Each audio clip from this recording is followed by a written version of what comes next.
Hi everyone, welcome back. If you're seeking calm, deep rest, and peaceful sleep, you're in the right place. Let's begin.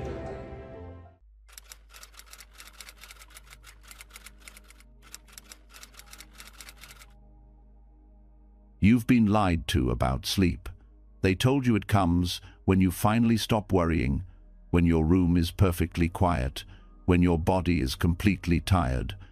But if that were true, why do so many people collapse into bed exhausted, only to lie awake staring at the ceiling, trapped in thoughts they can't turn off? Why do you wake up in the morning still tired, still heavy, as if your body never truly rested? The truth is, deep sleep isn't something you force. It's something you fall into when your mind and heart finally let go. And for centuries, Buddhist stories have held the secret. Simple parables told under moonlight, gentle teachings whispered in monasteries, tales of rivers, lotuses, and wind. They carry the medicine your soul has been waiting for. Not sleeping pills, not endless scrolling, but inner healing, the kind that clears away the noise so your body can sink into rest as natural as nightfall. These stories dissolve the weight of your day, release the tension you didn't know you were holding, and guide you into a sleep so deep it feels like your spirit is being renewed. Tonight, as you listen, your mind will stop fighting, the worries will loosen their grip, your breath will slow, your body will soften, and sleep will find you gentle, natural, unstoppable. And when you wake, you won't just feel rested, you'll feel healed, lighter in spirit, stronger in heart, clearer in mind. This is not just another bedtime story. This is 3 hours of Buddhist wisdom woven to carry you into the deepest sleep of your life and to heal the places inside you that even dreams cannot reach. Are you ready to let go, to drift, to heal? Then close your eyes, the journey begins now. The night is quiet now, and your mind is beginning to soften after hearing these words. But before you drift deeper, there is a story waiting, one that carries an ancient key to stillness. It begins not with thunder or fireworks, but with something so ordinary that most people overlook it: a pond. Yet in its stillness lies a mirror of the mind, and through it you will discover how to release the turbulence inside you so that deep sleep can finally hold you. Long ago, in a small Buddhist monastery hidden between hills, a young monk was restless. Each night he closed his eyes and tried to meditate, but his thoughts pulled him in every direction. He worried about his future, replayed the mistakes of his past, and found himself trapped in storms of thought that left him drained even after hours of sitting. One evening, his teacher led him outside to a pond at the edge of the temple grounds. The moonlight rested on the surface, but the water was disturbed, rippling with every gust of wind. "Do you see this water?" the teacher asked softly. "This is your mind when you cling to thoughts. You cannot see the moon clearly when the surface is shaking." The monk leaned closer, noticing how the reflection twisted and broke into fragments. "And what happens when the wind stops?" the teacher continued. The young monk waited in silence, and as the air grew still, the ripples settled until the water reflected the moon perfectly. In that moment, the monk understood. The pond is not special. It does not force itself into calmness. It only settles when nothing disturbs it. The same is true for the mind. When we stop feeding it with constant judgment, analysis, or resistance, it naturally returns to stillness. This story is not about magical powers. It is about the art of allowing. Sleep becomes possible not when you demand it, but when you let the pond of your mind rest without interference. Modern science echoes this wisdom. Neuroscientists have discovered that the human brain is designed to wander, producing thousands of thoughts each day. But when we give too much attention to every single thought, the brain remains stuck in overdrive. The mind becomes like stormy water, unable to rest. Studies on meditation show that by practicing non-judgmental awareness, people can reduce the activity in the brain's default mode, network, the part responsible for repetitive thinking and rumination. When that activity decreases, calmness increases. This is not mystical, it is biological. What the monk saw in the pond centuries ago is the same truth revealed by brain scans today. A settled mind is a natural mind. But how do you settle it when you feel overwhelmed, when the day refuses to leave you, when sleep feels far away? The key is not to suppress thoughts, but to observe them as ripples on the surface of your pond. Let them rise, let them fade, without jumping in. In Buddhist practice, this is called bare attention, watching without judgment, like a silent witness. You do not need to push thoughts away, for that only creates more disturbance. Instead, you let them pass as gently as clouds sliding across the sky. Slowly, the turbulence weakens, the surface clears, and sleep begins to enter, not as an enemy conquered, but as a guest welcomed. There is another story often told in the temples of Thailand. A traveler arrived at a village complaining that he could not find peace anywhere. He carried heavy bags and wandered from place to place, yet still his heart was restless. The old monk he spoke to handed him a cup filled with water and said, "Stir this." The traveler stirred until the water turned cloudy. "Now wait," said the monk. Minutes passed and the traveler grew impatient, wanting the water to clear faster. But the monk simply shook his head. "The more you want it to clear, the longer it stays cloudy. But if you leave it alone, it will settle on its own." The traveler watched as the dirt sank to the bottom, leaving the surface clean again. Then he understood. His mind was like that cup. He had been stirring it every day with his constant craving and worry. We often do the same at night. We stir our minds with replayed conversations, imagined problems, endless planning. We believe we are solving something, but really we are only keeping the water muddy. True rest comes when you set the spoon down, when you stop stirring. The moment you release the urge to fix every thought before bed, clarity returns and healing begins. This teaching does not mean abandoning responsibility. It means understanding that night is not the time to carry the weight of problem solving. The night is the time for settling. Your body heals, your mind repairs itself, your heart regains strength, all while you rest. Trying to solve tomorrow's problems tonight is like planting seeds and demanding fruit in the same moment. Nature does not rush, and neither should you. Sleep is nature's rhythm, and it comes when you align yourself with it rather than resist it. Researchers studying sleep cycles confirm this wisdom. They found that people who practice mindfulness before bed fall asleep faster and experience deeper stages of non-REM sleep, the kind where the body truly repairs itself. Why? Because mindfulness mirrors the still pond, it reduces the noise of intrusive thoughts and allows the nervous system to reset. This is the modern language for what Buddhist teachers have been saying for centuries. Let the water settle. The pond also teaches us something subtle.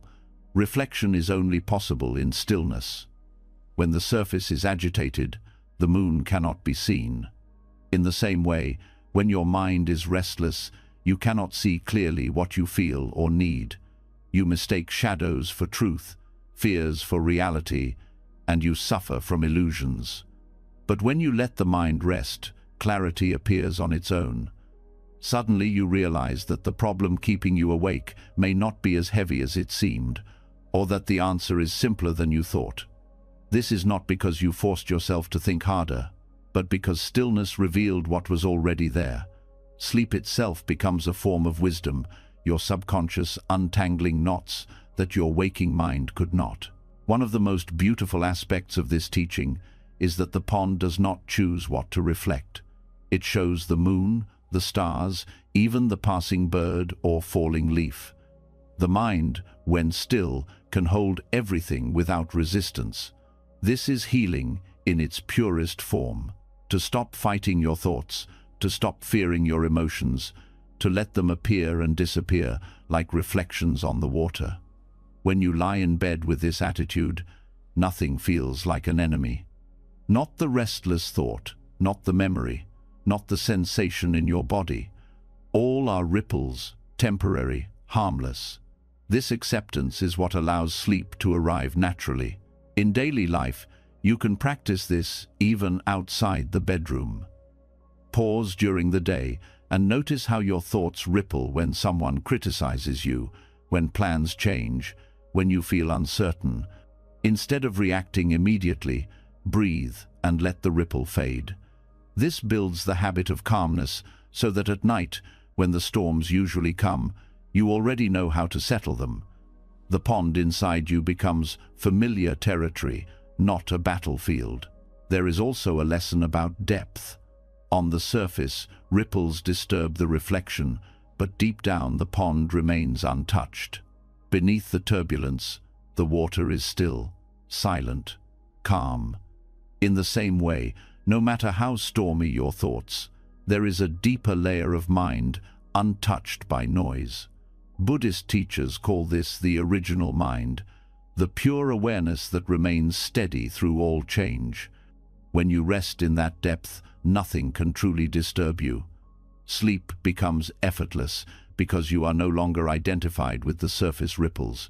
You are resting in the silent depth. Some monks train by sitting near water for hours, listening to its stillness. They say that when you listen deeply, you realize the pond is not empty. It is alive with subtle movements, yet never chaotic. That is the balance you can bring to your own rest. Stillness does not mean absolute silence or the absence of all thought. It means harmony, where movements come and go without resistance. Thoughts may appear, sensations may rise, but they do not disturb the whole. Sleep comes when you no longer fear the presence of movement within you. And so, as you hear these words, let your mind rest like that pond. Feel the ripples of the day, the conversations, the worries, the expectations slowly sinking. Do not chase them away. Do not stir the spoon. Simply watch them settle on their own. This is the gentle power of Buddhist wisdom, the art of not forcing, the strength of allowing. In this stillness, your body begins to heal. Your mind clears, your spirit breathes again, and sleep comes, not as something earned, but as something given. The pond has taught us how the mind clears when it no longer fights with itself, how sleep arrives when we stop stirring the water of thought. Yet stillness is only one part of the path. There is another wisdom in nature, one that shows us not only how to be calm, but how to release, how to bend without breaking, and how to let go of what we hold too tightly. It lives in the quiet groves of bamboo. To walk among them is to feel a different kind of teaching, one that carries the secret of resilience and surrender, and tonight these stories will show you how that secret can free your heart from the weight of daily burdens, so that rest can finally deepen. The bamboo has always been revered across Asia, not only for its strength but for its humility. Unlike the oak that resists the wind, bamboo bends and rises again. In typhoons, whole forests of bamboo sway, bowing so low they almost touch the ground. Yet when the storm passes, they stand tall once more. Farmers and monks watched this for centuries and came to see in it a living parable of the mind. To resist life's winds is to break, to yield is to endure. And this endurance is not weakness, it is strength that flows rather than shatters. In sleep, the same wisdom applies. If you cling tightly to thoughts, to worries, to the need for control, you resist the natural rhythm of rest. But if you allow your mind to bend, to release its grip, you will rise restored when the night has passed. There is an old Zen story of a master walking with his student through a bamboo grove after a storm. Many stalks were bent, weighed down by rain, and the student asked if they would die. The master shook his head and smiled. By morning, they will rise again. Their secret is not in fighting the rain, but in letting it fall. Learn from them, and you will carry no burden into your sleep. This is the essence of letting go, not to deny that the storm exists, but to meet it with such surrender that nothing remains heavy within you. Modern psychology has found something remarkably similar. Studies on resilience show that people who adapt rather than resist stress are less likely to suffer from anxiety or sleeplessness. Flexibility of mind, accepting what cannot be changed and adjusting with it, is linked to better recovery, both physically and emotionally. The bamboo is a living model of this truth. Its fibers are strong yet hollow, allowing it to bend without snapping. This hollowness is its wisdom. In the same way, when you keep space in your mind and do not overfill it with clinging thoughts, you too can bend without breaking. At night, burdens often feel heavier. Thoughts about mistakes, regrets, or things left undone cling to you like wet clothes. To carry them into bed is to deny yourself rest. The bamboo whispers a different path. Drop what you cannot carry through the night. It is not abandonment, but wisdom. Tomorrow will come, and you can lift what remains. But for tonight, release. Think of how the bamboo lets each raindrop slide away down its smooth stalk. It does not trap the water. It does not demand to hold it. This is the practice you can bring to your own mind. When a thought arises, let it slide away. No need to trap it, no need to argue with it. In this way, your mind empties itself and becomes light enough for sleep to embrace. Another lesson of bamboo is patience. It is known that when bamboo seeds are planted, sometimes nothing visible grows for years.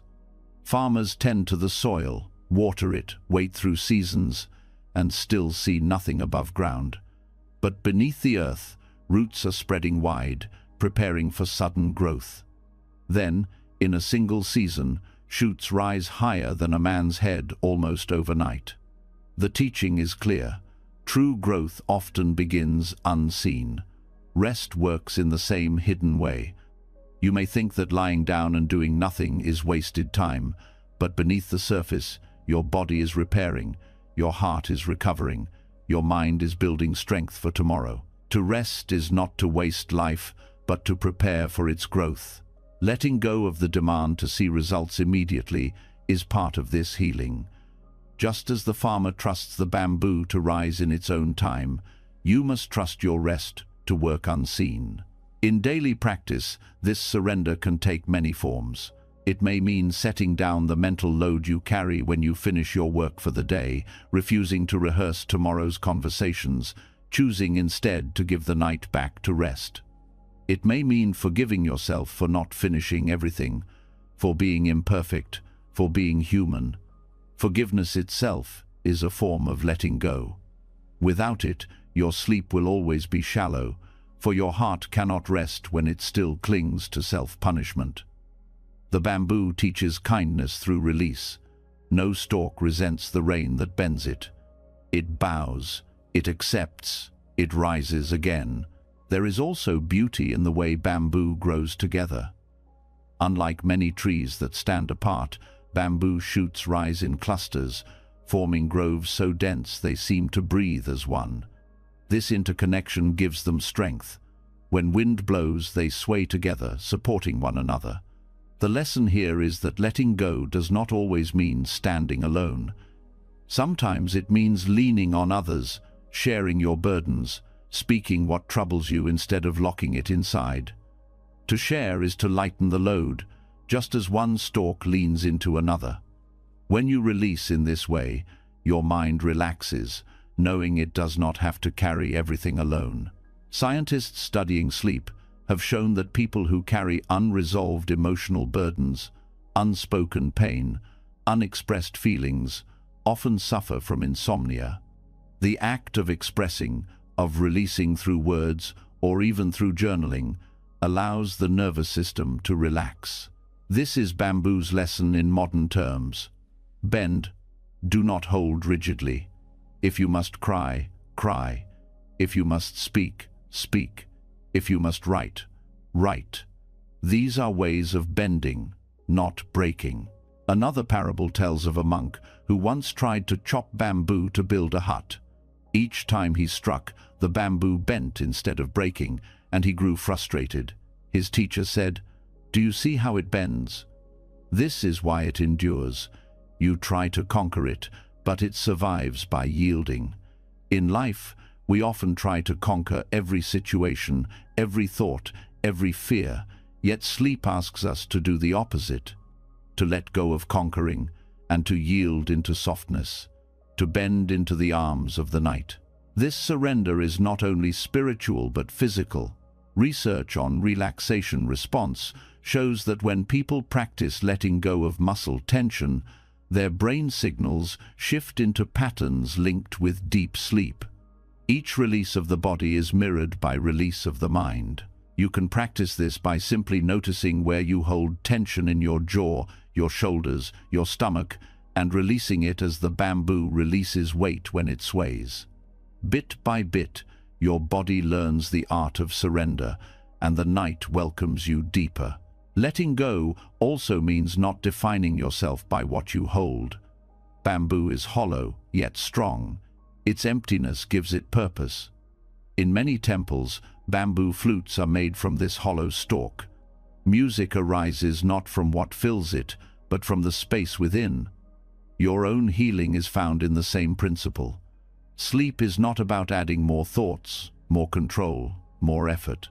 It is about emptying, creating space, letting the music of rest arise from within that space. When you feel overwhelmed, remember the flute.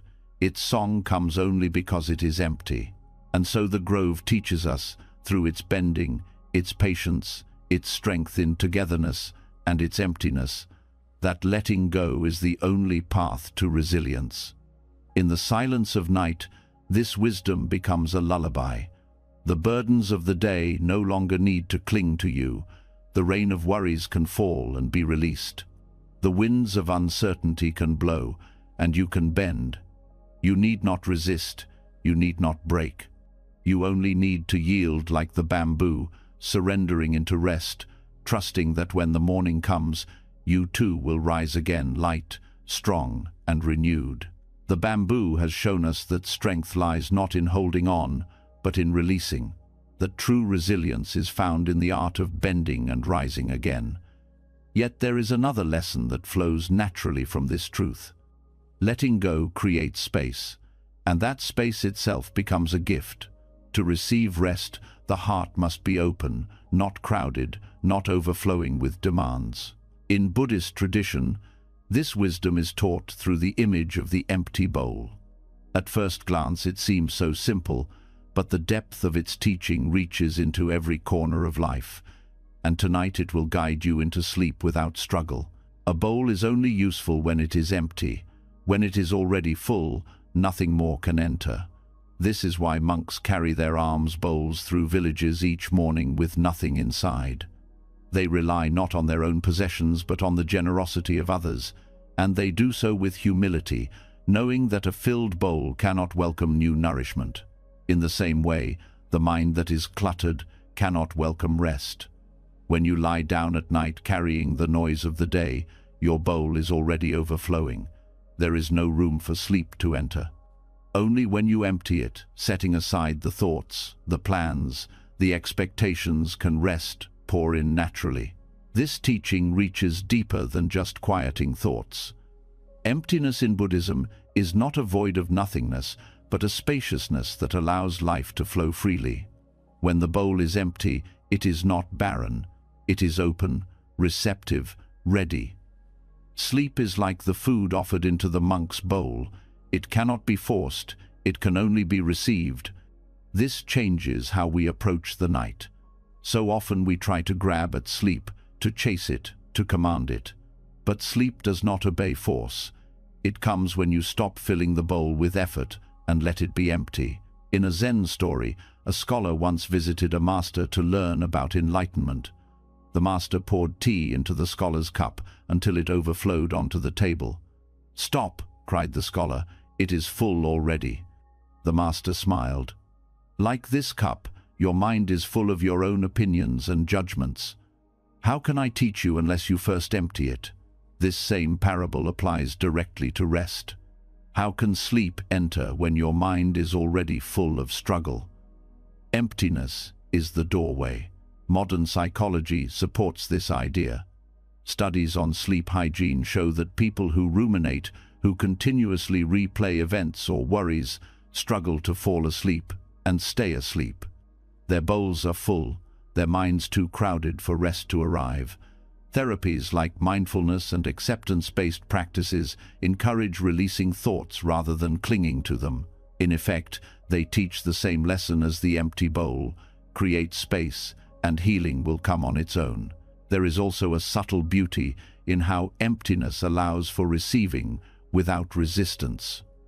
A bowl does not argue with what is placed inside. It does not demand or reject. It simply holds.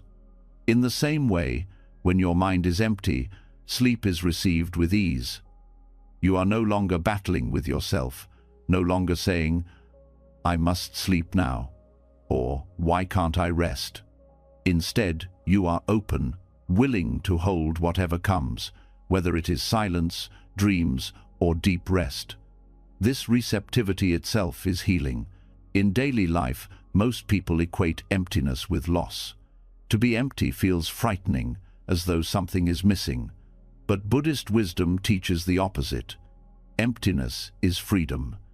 It means you are no longer weighed down, no longer bound to constant grasping. The bowl without clutter is not poor. It is ready. Your mind at night, when emptied, is not lacking. It is prepared to receive the deep nourishment of sleep. This lesson extends beyond the mind to the body as well.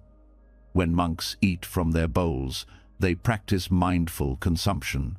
They do not rush, they do not overfill, they accept what is given and nothing more. This moderation reflects balance. At night, emptiness in the body is also important. Heavy meals, stimulants, and excess activity all keep the body too full to rest. To come to sleep with lightness, neither starved nor stuffed, neither exhausted nor overstimulated, is to prepare the bowl of the body to receive rest. Another story tells of a monk who cleaned his bowl each night, carefully washing away every grain of rice before placing it upside down on the shelf. One day, a novice asked why he was so meticulous. The elder replied, "If I leave even a little behind, ants will come. Small things attract more, until the bowl is no longer clean. To keep it pure, I must empty it fully each night." This is a mirror for our own habits. If you leave small thoughts unresolved, they multiply. A minor worry can become a swarm of restless energy, preventing rest. To truly receive sleep, you must clean the bowl of your mind, even of the smallest grains of concern. In science, this clearing is reflected in the role of the brain's glymphatic system, which activates during deep sleep to wash away toxins and waste. Just as the monk cleans his bowl to keep it pure, your body requires emptiness to begin its nightly cleansing. When you surrender to sleep, your brain literally rinses itself, leaving you refreshed in the morning. But this natural process can only begin when you stop filling the bowl with thought and tension. The bowl also symbolizes humility. To carry it empty into the world is to admit need, to accept dependence. At night, this humility is essential. To fall asleep is to admit you cannot control everything. You cannot hold the world together by staying awake. You must surrender, acknowledging your limits, allowing life to continue without you for a while. This humility itself is a form of emptiness, a recognition that you are not meant to carry every burden endlessly. When you set them down, sleep embraces you. There is wisdom, too, in the shape of the bowl, open, curved, with no sharp edges. It accepts whatever is given. This openness is what you can cultivate before sleep. Instead of fighting dreams, resisting feelings, or forcing relaxation, you can become like the bowl, round, open, soft. Let what comes, come. Let what leaves, leave. This gentle receptivity prevents the inner struggle that so often robs rest. In daily practice, you can empty your bowl in many ways. Some people find it through meditation, watching their breath until thoughts fade.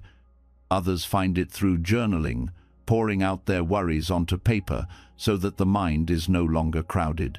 Some find it in prayer, handing their burdens to something larger. All are acts of emptiness, of creating space. What matters is not the form, but the intention, to arrive at night with a bowl ready to receive. This is also why rituals before bed are so powerful. Monks chant, bow, and prepare their bowls with care. These small acts tell the mind it is time to empty. You too can create such rituals, dimming the lights, setting aside your phone, drinking a warm cup of tea, breathing deeply. Each act is a grain removed from the bowl, each one a signal that the day is done and the night has begun. Over time, these rituals carve a pathway to emptiness that welcomes sleep effortlessly. Let us not forget that an empty bowl can be shared.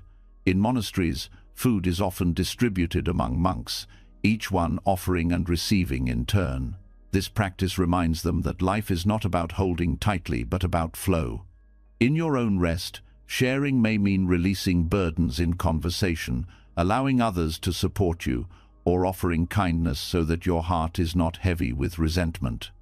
To forgive, to share, to release these acts, empty the bowl of bitterness and make space for peace. And so, the empty bowl teaches us that sleep is not something to grasp, but something to receive. It shows us that emptiness is not loss, but readiness, that humility and release are the gateways to healing rest. When your mind is cluttered, when your body is tense, when your heart is heavy, you must set them down. Empty the bowl. Only then can the nourishment of deep sleep enter and renew you. When you wake, you rise with a bowl ready again to meet the day, knowing that each night you can return to this practice of emptiness, this gift of rest received without struggle. The bowl has taught us that true rest is not taken by force, but received through emptiness, through the willingness to set aside what is already full and allow the night to pour into us. Yet the path does not end there. Emptiness opens the way, but what grows from that emptiness is a mystery of its own. For in the still hours, when the world grows silent and the weight of the day has faded, a hidden flower begins to unfold, one that few ever see. It is the lotus that blooms at night, a rare symbol of healing that speaks not through brightness, but through the quiet work of darkness. The lotus has always carried meaning in Buddhist teachings. Rising from mud yet opening into pure petals, it embodies the truth that beauty and clarity emerge from struggle and obscurity.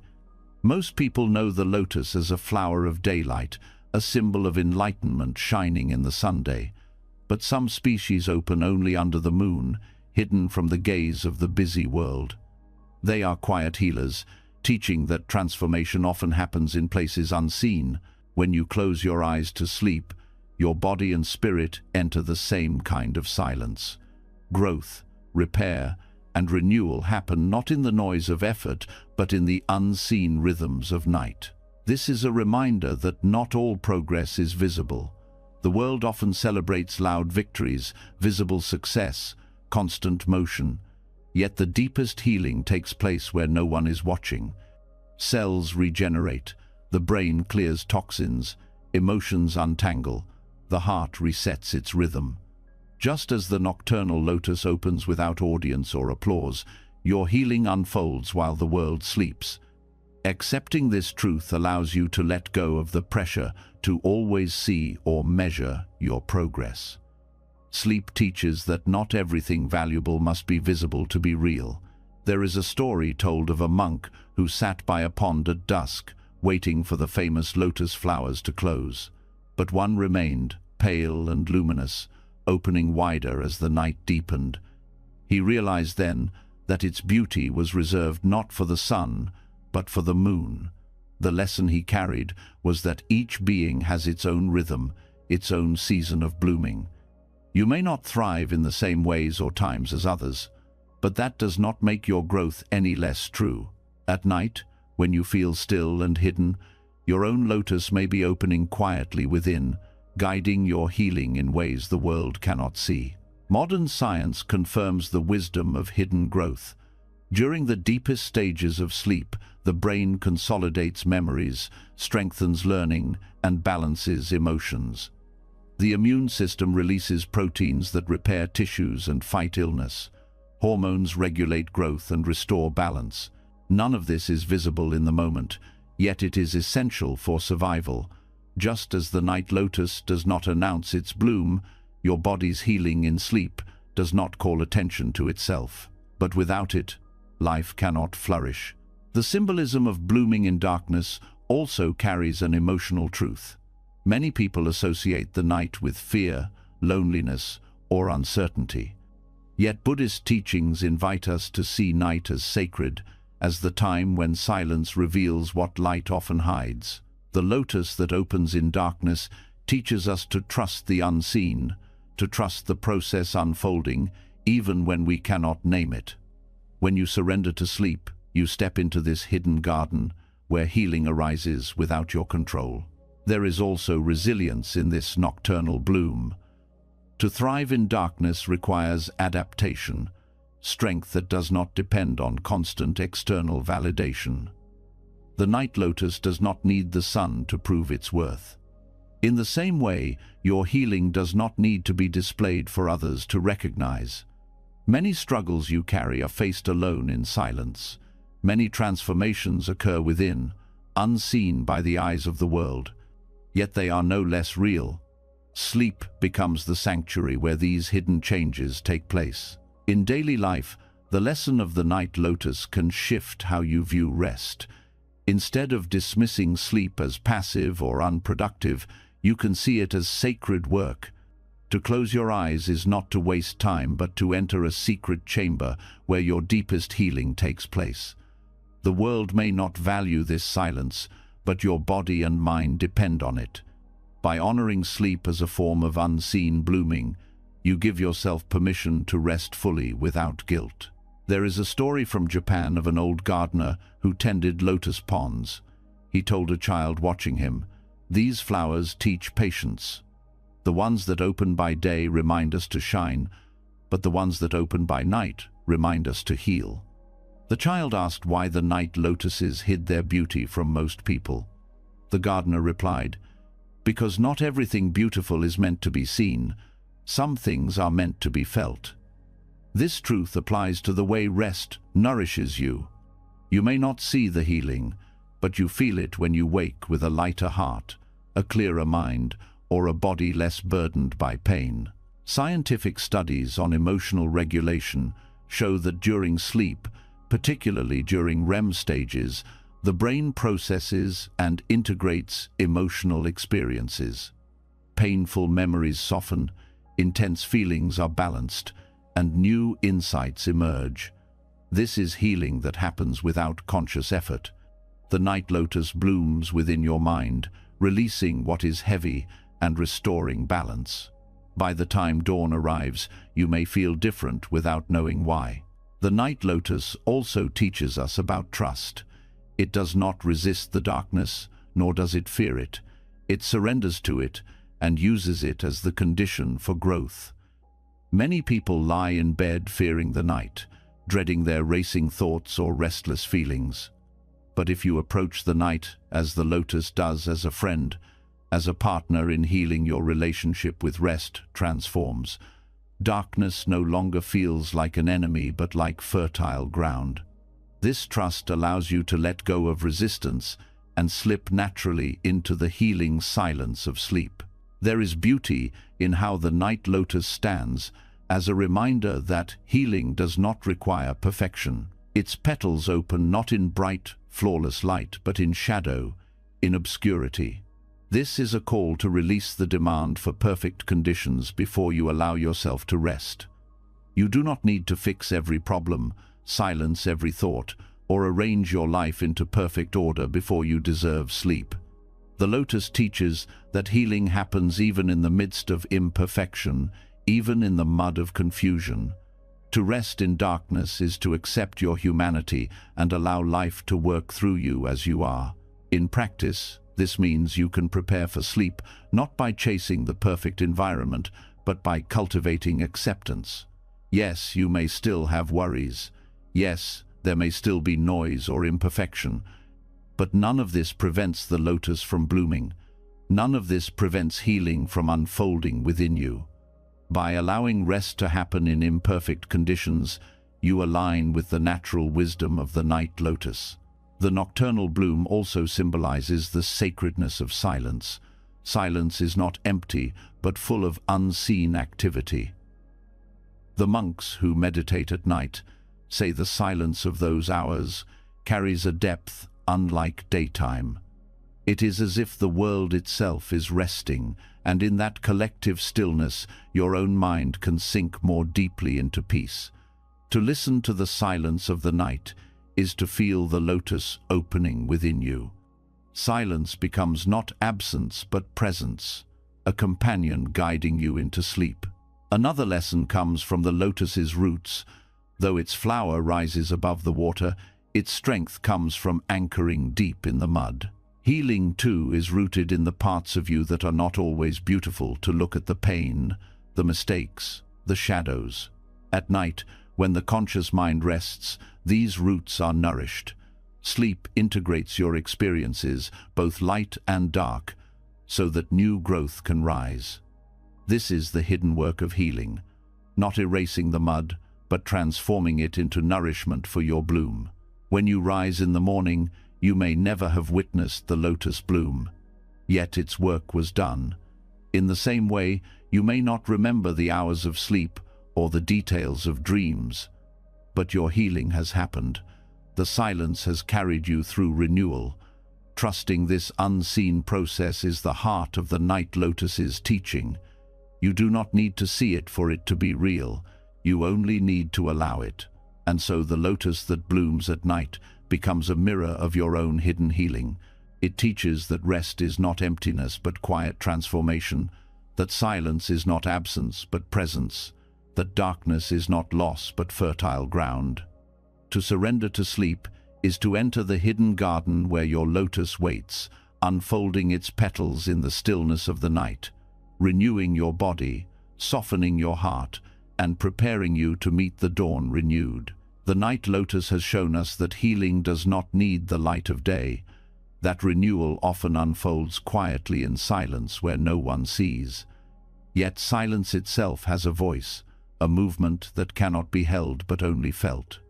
When monks sat through the long hours of darkness, they often listened not just to stillness, but to the shifting wind around them. That sound became their teacher, reminding them of impermanence, of the way everything moves and changes, of how no storm, no thought, no fear ever stays. To those who carry anxiety, the whispering wind holds a rare medicine, for it shows us that all things pass, and in knowing this, the heart can finally rest. The wind cannot be seen, yet its presence is undeniable. Leaves tremble, doors creak, grasses bend, and the air itself changes with each current. Monks called it a perfect teacher because it never stays still. To listen to the wind is to hear the truth of impermanence expressed through sound. No gust lasts, no silence remains forever. One moment passes into the next without clinging. When you understand this deeply, you begin to see your own worries in the same way. Anxiety feels endless only when you believe it is permanent. But like the wind, it rises, shifts, and falls away. There is an old tale of a monk who meditated beside a bamboo grove each evening. The wind would rush through, filling the air with rustling. At first, he found it distracting. But as the seasons passed, he realized that the sound was never the same twice. Some nights it was gentle, other nights harsh, sometimes sudden, sometimes fading. He began to see his own thoughts reflected in that rustling, unpredictable, passing, never fixed. The realization freed him from the need to control them. He said to his students, "When you hear the wind, you hear the truth that nothing lasts. Why then cling to what was never yours to keep?" This teaching is central to easing the restless heart at night. Anxiety often grows from the illusion of permanence.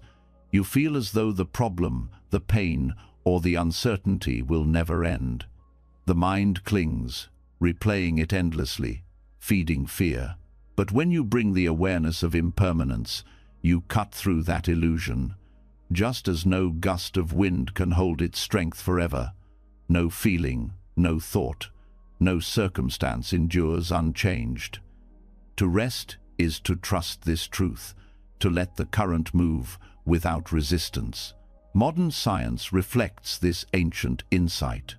Research on emotional states shows that feelings, even intense ones, have natural lifespans. Neuroscientists found that most emotions, when left alone, last only about 90 seconds before the body resets. What prolongs them is the mind's constant replay, the clinging to stories. Anxiety becomes endless, not because of its nature, but because of our attachment to it.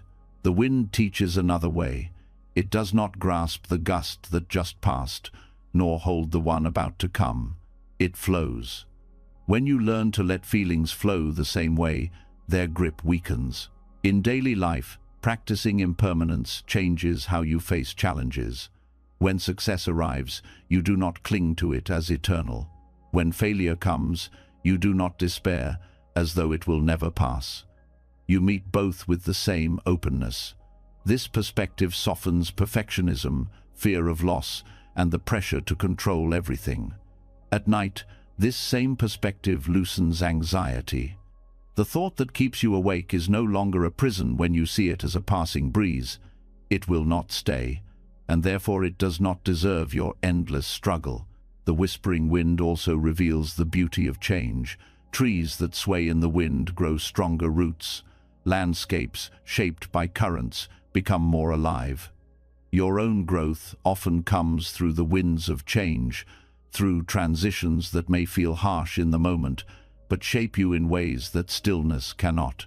To resist every change is to live rigidly, constantly broken by what cannot be stopped. To flow with it, like the wind itself, is to discover freedom. Anxiety fades when you stop fighting the truth that life moves. There is a tale from the Tibetan mountains of a hermit who lived in a cave where the wind howled for days each winter. Visitors once asked him how he endured such noise. He replied, "The wind is my scripture. Each howl teaches me that nothing stays.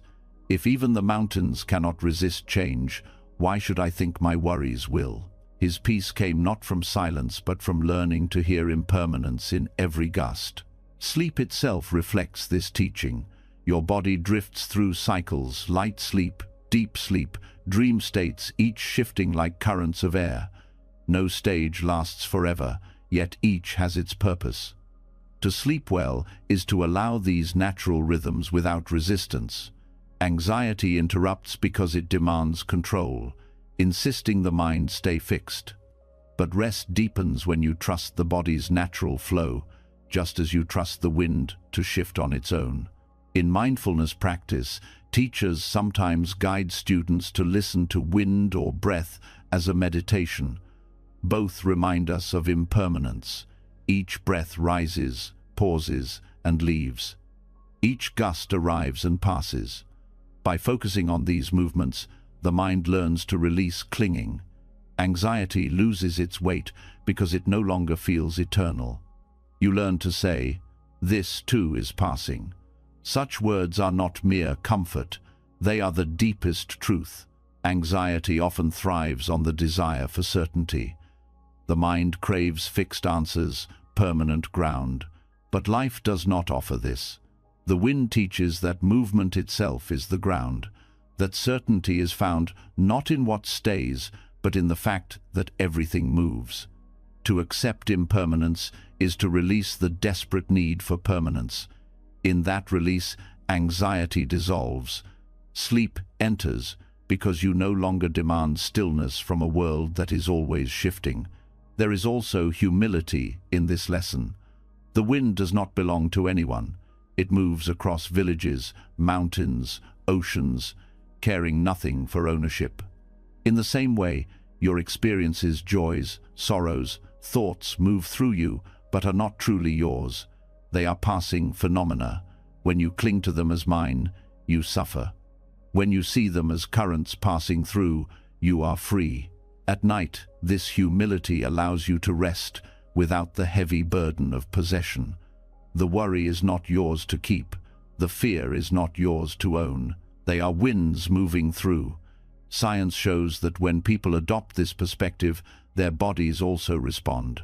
Heart rate slows, stress hormones decrease, and sleep becomes easier. Letting go of ownership over passing states literally shifts the nervous system into balance. The body knows how to rest when the mind stops grasping. The whispering wind also carries a gentler teaching about beauty. Many people love the sound of wind in leaves or grasses because it feels soothing, yet it is the same force that can also be harsh. This paradox mirrors life itself. Change can feel painful in one moment and beautiful in another. To embrace impermanence is to see both sides without judgment. In the context of rest, this means allowing even discomfort to be part of the flow. You do not need perfect conditions to sleep. You only need to stop resisting the conditions that exist. There is a final story of a teacher who told his students to hold their breath as long as they could. When they gasped for air, he said, "This is how you cling to what must pass." When you let go, breath returns freely. So it is with every experience. Clinging suffocates, release brings life. At night, holding tightly to thoughts suffocates rest. Letting them move like breath, like wind, restores your natural rhythm. And so, the whispering wind becomes a teacher of the heart. It shows that nothing you fear is permanent, that change is the law of life, that anxiety dissolves when you stop clinging to what must move. In the darkness of night, when the air stirs around you, you can hear this truth directly. Each current is a reminder, all things pass. With that knowledge, the restless mind softens, the anxious heart eases, and sleep arrives as naturally as the breeze fades into silence. The whispering wind has reminded us that everything moves and nothing lasts, that even the strongest storm eventually softens, and that by trusting this flow, we can release the weight of anxiety. Yet there is another sound that has guided seekers for centuries, a sound not carried by nature's breath, but by human hands, shaping metal into a voice of stillness. As dusk settles over monasteries, a bell is struck, and its deep resonance spreads across fields and villages. To those who listen, it is more than sound. It is a signal to let go, to release attachments, to surrender the day's burdens, and to return to the calm that lies within. The bell has always been more than an instrument. In Buddhist practice, it is a reminder, a call to mindfulness, a boundary between the noise of the world and the silence of the heart. When the bell rings at dusk, monks stop their tasks, bow, and return to presence. The act itself teaches that release is not about removing life's challenges, but about pausing to see them differently. In the fading light, the bell tells us, "The day is complete. What is done. What is left will wait." This is the wisdom that allows rest to begin. There is an old story of a novice monk who struggled with endless thoughts during meditation. Each evening, as the bell rang, he found his mind still clinging to chores, conversations, and worries. One night he asked his teacher how to silence the noise inside. The teacher said, "When the bell sounds, do not hear it as metal striking. Hear it as your attachments dissolving." The next evening, when the bell rang, the monk pictured his worries scattering with each vibration. For the first time, he felt stillness. The teaching was not in the sound itself, but in the meaning he gave it. The bell became a doorway into letting go. This practice reflects a deeper truth. Release requires ritual. The human mind clings by habit, and habits are not broken by effort alone, but by replacing them with new patterns. The monastery bell creates such a pattern. It signals closure, inviting the mind to shift. In modern life, we often miss these transitions. Work flows into evening, screens glow into night, and the mind never receives the signal that it is time to let go. By creating your own form of bell, whether through sound, stillness, or ritual, you can restore this boundary. The brain responds powerfully to cues, and with them, rest becomes easier. Neuroscience has found that auditory signals, especially deep resonant tones, can trigger relaxation responses in the nervous system. Low-frequency vibrations, slow heart rate, lower blood pressure, and shift brain waves into calmer states. This is why bells, gongs, and chimes have been used across cultures for meditation. Their resonance does not simply fade into silence, it lingers, carrying the listener inward. When used at the end of the day, this sound helps the body know it is safe to release. The bell also carries symbolic meaning. Its shape, open and hollow, reflects emptiness, and its voice arises only when struck. This reminds us that calm is not separate from life's impacts. Just as the bell needs a strike to produce sound, our hearts often grow through challenges. Yet even when struck, the bell does not cling to the blow. It transforms it into resonance that fades into peace. To live like the bell is to accept life's strikes, but release them into sound, not carry them as scars. At night, this means letting the events of the day echo once and fade. No need to replay them endlessly. The sound has been made, let it dissolve. There is also a collective aspect to the bell. In monasteries, when it rings, every monk hears the same call. It unites them in shared presence. This teaches us that release is not only personal but communal. When you hear a bell, you remember that countless others are also letting go, also surrendering, also resting. You are not alone in this practice. This sense of shared release can ease the loneliness of struggle. Knowing others are also laying down their burdens makes your own release lighter. A folk tale from Vietnam tells of a village where each evening the monastery bell echoed across rice fields. Farmers, hearing it, would stop their work, set down their tools, and bow toward the sound. They said the bell reminded them that rice could wait, but the spirit could not. The harvest would always return, but the moment to be present would not. This wisdom applies equally to our own restless minds. The tasks, the worries, the lists, they will return, but the chance to rest, to be present, to release that moment, once lost, is gone. The bell teaches us to honor it. Modern rituals can adapt this lesson. Many people use gentle sounds, wind chimes by a window, a singing bowl at the end of meditation, or even the chime of a clock to mark closure. What matters is not the sound itself, but the meaning you assign. If you decide that each tone signals release, your body learns to respond. Over time, the simple act of hearing it becomes enough to guide you into calm. In this way, you create your own monastery bell at dusk, even in the midst of modern life. The bell also embodies time. It is struck at specific hours, dividing day from night, activity from rest. This rhythm teaches that release has its place. Many people resist rest because they feel it steals time from productivity, but the bell shows that rest is built into the rhythm of life. Just as breath requires exhale as well as inhale, life requires release as well as striving. The bell at dusk tells you, the time for striving is over. The time for release has come. In meditation practice, teachers often guide students to listen deeply to a bell. The instruction is to follow the sound until it disappears completely, hearing not only the strike but the fading resonance. This practice trains the mind to stay present, to notice subtlety, to appreciate the fading as much as the beginning. Applied to life, it teaches us to let attachments fade without clinging. Each worry, each desire, each memory can be heard as a bell arising, resonating, and dissolving. When you listen this way, sleep becomes easier because you are no longer chasing echoes. The bell's voice also connects to the body. Vibrations pass not only through the ear, but through the chest, resonating with the heart. Monks describe this as the bell speaking to the soul.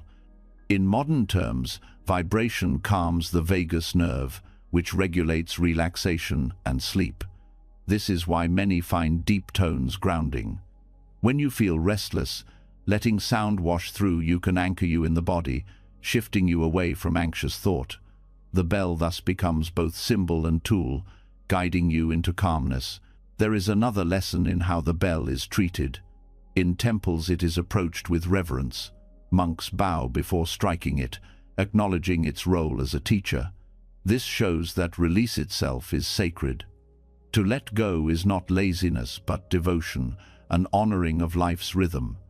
If you treat your nightly release with the same reverence, seeing rest as sacred, not optional, you create space for deeper healing. Sleep is not an afterthought, but a ritual of release. Stories tell of travelers arriving at monasteries just as dusk fell, hearing the bell echo through the valley. Some said the sound felt like forgiveness, as though their burdens were lifted with each tone. Others said it felt like coming home, as though the heart recognized its own rhythm in the fading resonance. These testimonies remind us that release is not abstract, but deeply felt. When you let go of the day, you experience a physical lightness, a softening of the chest, a loosening of the jaw. This is the body's way of saying, the bell has been heard. And so, the monastery bell at dusk becomes more than sound. It is a teacher of release, a guide into rhythm, a symbol of emptiness that transforms impact into resonance. It shows us that to end the day is not to lose, but to honor life's cycles.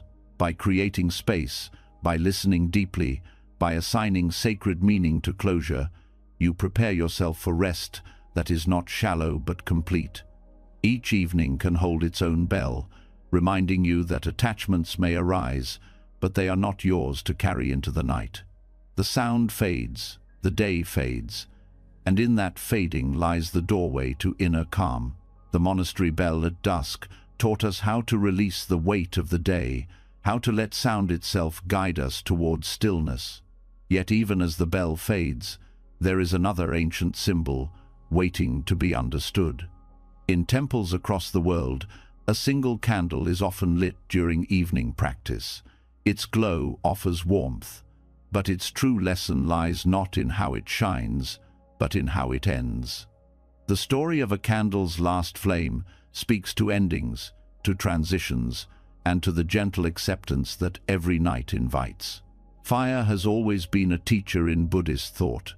It is both life-giving and impermanent, fierce yet fragile.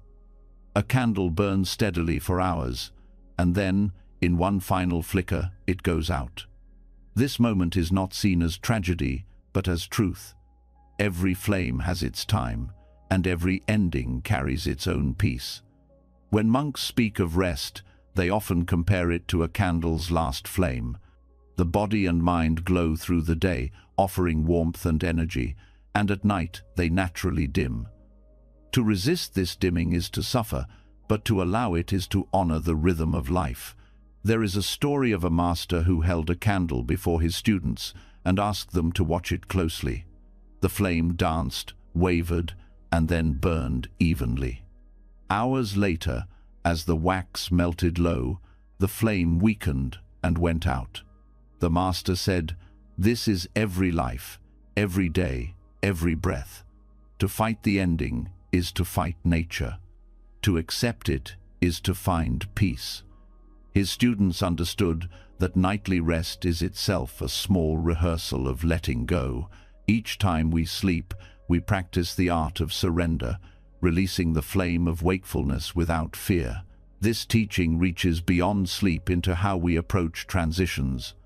Many resist endings of conversations, of relationships, of seasons clinging to the warmth of what has been. Yet every ending is also a beginning. The candle's flame, when it dies, becomes smoke rising into air, light stored in memory, warmth lingering in the room. In the same way, when the day ends, it does not vanish but transforms into the rest that sustains tomorrow.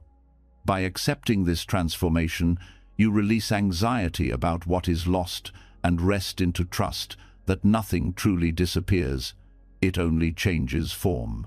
Modern psychology echoes this wisdom. Therapists who study resilience emphasize the importance of closure rituals, small acts that help the mind accept endings without clinging. These rituals are like watching a candle burn out, guiding us gently into acceptance. People who practice such rituals before bed, writing down worries, dimming lights, or saying words of gratitude, find that sleep comes easier. The brain recognizes the transition and allows itself to rest. Just as the candle signals closure, these practices tell the nervous system it is safe to let go. The candle's flame also reveals the balance between effort and surrender. It burns only because wax and wick meet fire. Too much wax and it smothers, too little and it starves. The balance sustains it until its natural end. Our own energy works the same way. To live fully, we burn through activity, through connection, through thought. But if we never allow the flame to rest, we burn unevenly, either exhausting ourselves or losing purpose. Sleep is the balance, the natural dimming that prevents burnout. By honoring the nightly extinguishing of our flame, we preserve our ability to shine again at dawn. There is another story of a novice who feared death and clung desperately to life. His teacher gave him a candle and told him to watch it until it burned out. At first, the novice felt sorrow as the flame weakened, but then he noticed the beauty of its final flicker. It was delicate, graceful, and complete. He realized that endings are not enemies but teachers. Each night, when we surrender to sleep, we are not losing time but experiencing the grace of completion. The body, like the candle, rests so that new light may rise. In Buddhist practice, fire also symbolizes desire. It burns brightly, but consumes itself. Monks are taught not to extinguish desire by force, but to let it fade as the candle fades naturally when its fuel is no longer given. This too applies to rest. The desire to control sleep, to force it, often keeps us awake. But when we withdraw the fuel by releasing struggle, by loosening attachment, sleep arises naturally, and the flame of wakefulness fades without conflict. Scientific studies on sleep onset show that people who accept drowsiness instead of resisting it fall asleep more quickly. When participants were told to try to stay awake, many drifted off faster than when told to fall asleep now. This paradox mirrors the candle's teaching. The flame ends not by force, but by allowing conditions to complete themselves. Letting go, not grasping, is the key. The candle also speaks of presence. To watch a flame is to notice how it never holds still. It flickers, bends, stretches upward, contracts. Each moment is unique, yet the flame remains a flame. This is the nature of consciousness, ever-changing, never the same, twice, yet continuous. To see this clearly softens our fear of change. We realize that every moment of wakefulness, every stage of sleep, is simply another flicker of the flame. By honoring each without demand, we move through them peacefully. In monasteries, candles are often used during evening chants. Their light softens the space, and when the chants end, the flames are extinguished one by one. This ritual reflects impermanence and closure. It shows that even sacred practice ends, and its ending is part of its beauty. To bring this into daily life, you can create your own ritual of extinguishing, turning off lights slowly, closing your eyes with gratitude, breathing as though you are blowing out the flame of the day. These acts align your rhythm with the candle's truth. Completion is not loss, but preparation for renewal. Another lesson comes from the wax itself. As it melts, it feeds the flame, disappearing to give light. In the same way, each day we give our energy to tasks, relationships, and experiences. At night, we must allow what has been spent to rest. To expect constant burning without replenishment is to deny the law of nature. By respecting your own limits, by recognizing the wax of your body and mind must be renewed, you honor the rhythm that sustains life. There is also a spiritual dimension to the candle's last flame. Monks speak of nirvana as the extinguishing of the fires of greed, hatred, and delusion. This extinguishing is not destruction but peace, like a flame going out naturally. Each night, as you surrender to sleep, you experience a small reflection of this peace. The fires of striving fade, the mind lets go, and you enter the quiet that nourishes the soul. By embracing this nightly extinguishing, you cultivate a deeper trust in life's larger cycles. Even in science, the metaphor holds. Sleep researchers describe the homeostatic drive for rest as a kind of pressure that builds during the day, like wax melting down. When it reaches its point, the flame of wakefulness dims and sleep begins. Fighting this process only creates imbalance. Allowing it brings harmony. This is the candle's teaching expressed in biology. The story of the candle's last flame teaches us to accept endings, to honor transitions, and to rest without fear. It shows that completion is not failure, but fulfillment. That to extinguish is not to vanish, but to transform. Each night, as your eyes close and the flame of wakefulness flickers out, you are not losing yourself but returning to the silence that makes new light possible. To live well is to burn brightly by day and to surrender gracefully by night, knowing that both are sacred parts of the same rhythm. The candle's last flame has shown us how endings are not to be feared but embraced, how each transition holds its own peace, and how surrendering to night is as natural as wax yielding to fire. From this teaching of impermanence, we move to another, one that speaks not of flickering light, but of steady endurance. When the flame has gone out and darkness fills the room, the head finds its place upon the pillow. Yet in many old folk tales, the pillow was never seen as a mere object of comfort, but as a sacred mountain, a quiet presence that absorbs the weight of suffering, holding it silently until the soul has rested.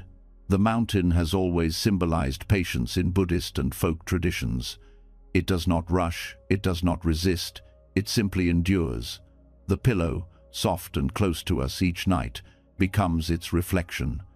When we rest our head, it is as if we are laying our burdens on a mountain vast enough to contain them all. In this way, the pillow is not only a place for the body, but a teacher for the mind. It shows us that suffering can be held, absorbed, and transformed without struggle. One story from the rural temples of China tells of a wandering monk who had no possessions except a single pillow. Villagers mocked him, saying it was a useless burden for one who should travel light. But he explained that each night, when he placed his head upon it, he whispered his worries into it as though speaking to a mountain. The pillow never judged, never answered, yet each morning he rose lighter. The people came to understand that the pillow was not for comfort alone, but for the practice of release, a symbol of trust in something larger than oneself. This practice teaches that patience is not simply waiting, but allowing space for healing to unfold. The mountain does not hurry its growth. Seasons pass, and still it stands. In the same way, when you rest upon your pillow, you are invited to stop demanding instant relief. Anxiety, pain, and grief do not vanish in a single night. But when laid upon the mountain of patience, they lose their sharpness. The pillow becomes a vessel where time works quietly, softening what you cannot yet resolve. Modern science supports this view in unexpected ways. Researchers studying the psychology of sleep found that physical gestures of release, such as laying one's head down, create signals to the brain that it is safe to let go. This simple act tells the nervous system to shift from fight and flight into rest and digest. In a sense, the pillow becomes an anchor, absorbing the day's intensity and returning stability. It mirrors the mountain not by standing tall, but by holding steady against the weight we bring. The folk tales often describe pillows as more than fabric and stuffing. In some regions, they were said to contain the wisdom of mountains, believed to draw away nightmares or absorb sorrows. Children were told to whisper their troubles into the pillow before sleep, trusting that the mountain within would carry them away by morning. This practice shows a deep understanding of how humans need symbolic acts of release. Just as writing down worries can ease the mind, so can giving them to the pillow, letting it serve as a silent companion. The mountain also teaches endurance without resistance. It does not fight the storm, nor does it collapse under the weight of snow. It simply bears what comes, knowing that time will change it. In rest, we are invited to do the same. Lying upon the pillow, we give our suffering to patience, trusting that tomorrow may bring change we cannot yet see. This patience is not weakness but wisdom. It tells us that healing cannot be forced, that some knots untangle only in silence and time. There is a parable of a young monk who grew frustrated because his prayers did not bring quick relief from sorrow. His teacher told him to place his pillow upon the ground and sit before it. "This pillow is a mountain," the teacher said. "Strike it if you must, weep into it if you must, but notice how it endures." The monk did so, and as days passed, he learned that his pain was not erased but held. The mountain did not fight him, nor did it hurry him. In this reflection, he discovered patience, and with it, peace. From a psychological perspective, this reflects how resilience is cultivated. Studies show that people who practice acceptance of suffering, rather than constant resistance, experience less long-term stress. Patience itself reduces the impact of pain because it removes the urgency to escape. The pillow, as mountain, becomes a nightly teacher of this resilience. Each time you lay down, you are practicing surrender, entrusting your burdens to something larger, allowing yourself to breathe without demand for instant resolution. The symbolism deepens when we consider the mountain's silence. A mountain does not speak, yet its presence teaches more than words. The pillow, too, speaks in silence. It asks nothing, requires no explanation, and offers support without condition. For those who carry heavy thoughts, this silent companionship is healing. Words are not always needed. Sometimes the simple act of being held is enough. This truth applies not only to rest but to life. Patience often means holding space without rushing to fix. The folk traditions also saw the pillow as a vessel of dreams, linking the waking world with the hidden landscapes of the night. Mountains in myth were often places where gods or spirits dwelled, where visions could be received. To rest your head on the mountain was to open yourself to guidance that came not through effort, but through surrender. Dreams, in this view, are not random, but part of the healing work of patience, showing you slowly what your waking mind cannot yet grasp. Science echoes this with studies of REM sleep, where the brain processes emotions and integrates memories. What feels unresolved by day is often sorted by night, not through conscious control but through the natural work of dreaming. The pillow, as mountain, reflects this process. You lay your worries down, and in silence, healing takes place beyond your control. The mountain's patience also teaches us about perspective. To stand upon a mountain is to see far beyond the valleys below. In rest, when we surrender to patience, our inner view expands. What felt overwhelming in the moment may appear smaller when seen from the height of renewed clarity. The pillow, though close and small, becomes the gateway to this expanded view, for only by resting can we rise to see differently. There is a tale of an old woman who lost her son in war. Each night she wept into her pillow until she dreamed of a mountain. In the dream, the mountain told her, "I have held countless storms, and still I stand. Let me hold yours." She woke with tears, but also with calm, feeling as though her sorrow had been shared. The story spread, and villagers began to speak of pillows as sacred mountains that absorb grief. In this way, folk wisdom carried the truth that patience and endurance are as healing as action. From a practical view, this teaches us to approach rest not as a battle but as an act of entrusting. Instead of wrestling with thoughts, you give them to the pillow, to the mountain of patience. You allow the night to hold them while you restore. This shifts the relationship with suffering. It no longer feels like something you must solve immediately, but something you can set down for a while. In modern therapeutic approaches, similar practices are used. Cognitive behavioral strategies sometimes invite people to postpone worry by placing concerns in a symbolic container, allowing the mind to rest. The pillow, as mountain, is the container. Its symbolic weight makes the act meaningful, helping the nervous system release tension. The benefit is not only psychological but physical. Muscles soften, breathing slows, and sleep deepens. And so, the pillow as a mountain of patience teaches us to release suffering into something steady and vast.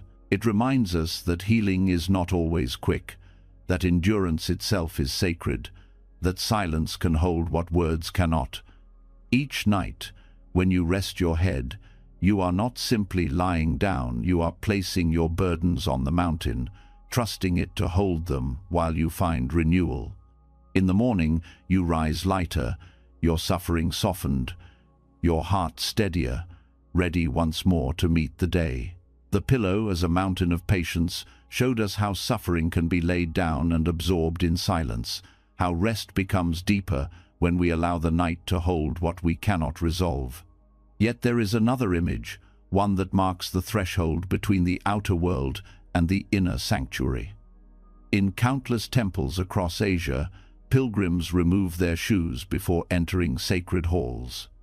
This act is simple but profound, a gesture of leaving behind the dust of the road, the weight of travel, the burdens carried. In folk wisdom, this practice extends to sleep itself. Before crossing into the sanctuary of night, one must also leave the shoes of the day at the door. Shoes carry more than feet. They carry journeys. They hold the dirt of places we have walked, the pressures of steps we have taken, the strain of distances covered. In the same way, our minds carry the weight of the day, conversations, decisions, emotions, and expectations. To enter rest while still wearing these is to bring the dust of the road into the sanctuary of sleep. The teaching is clear. If you want the night to be pure, you must first remove what you have carried.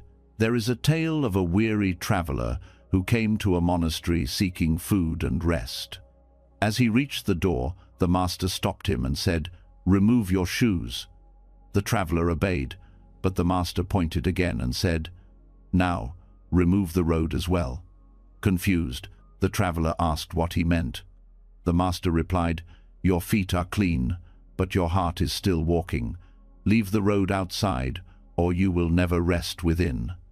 The story reveals that rituals of release are not only physical but mental.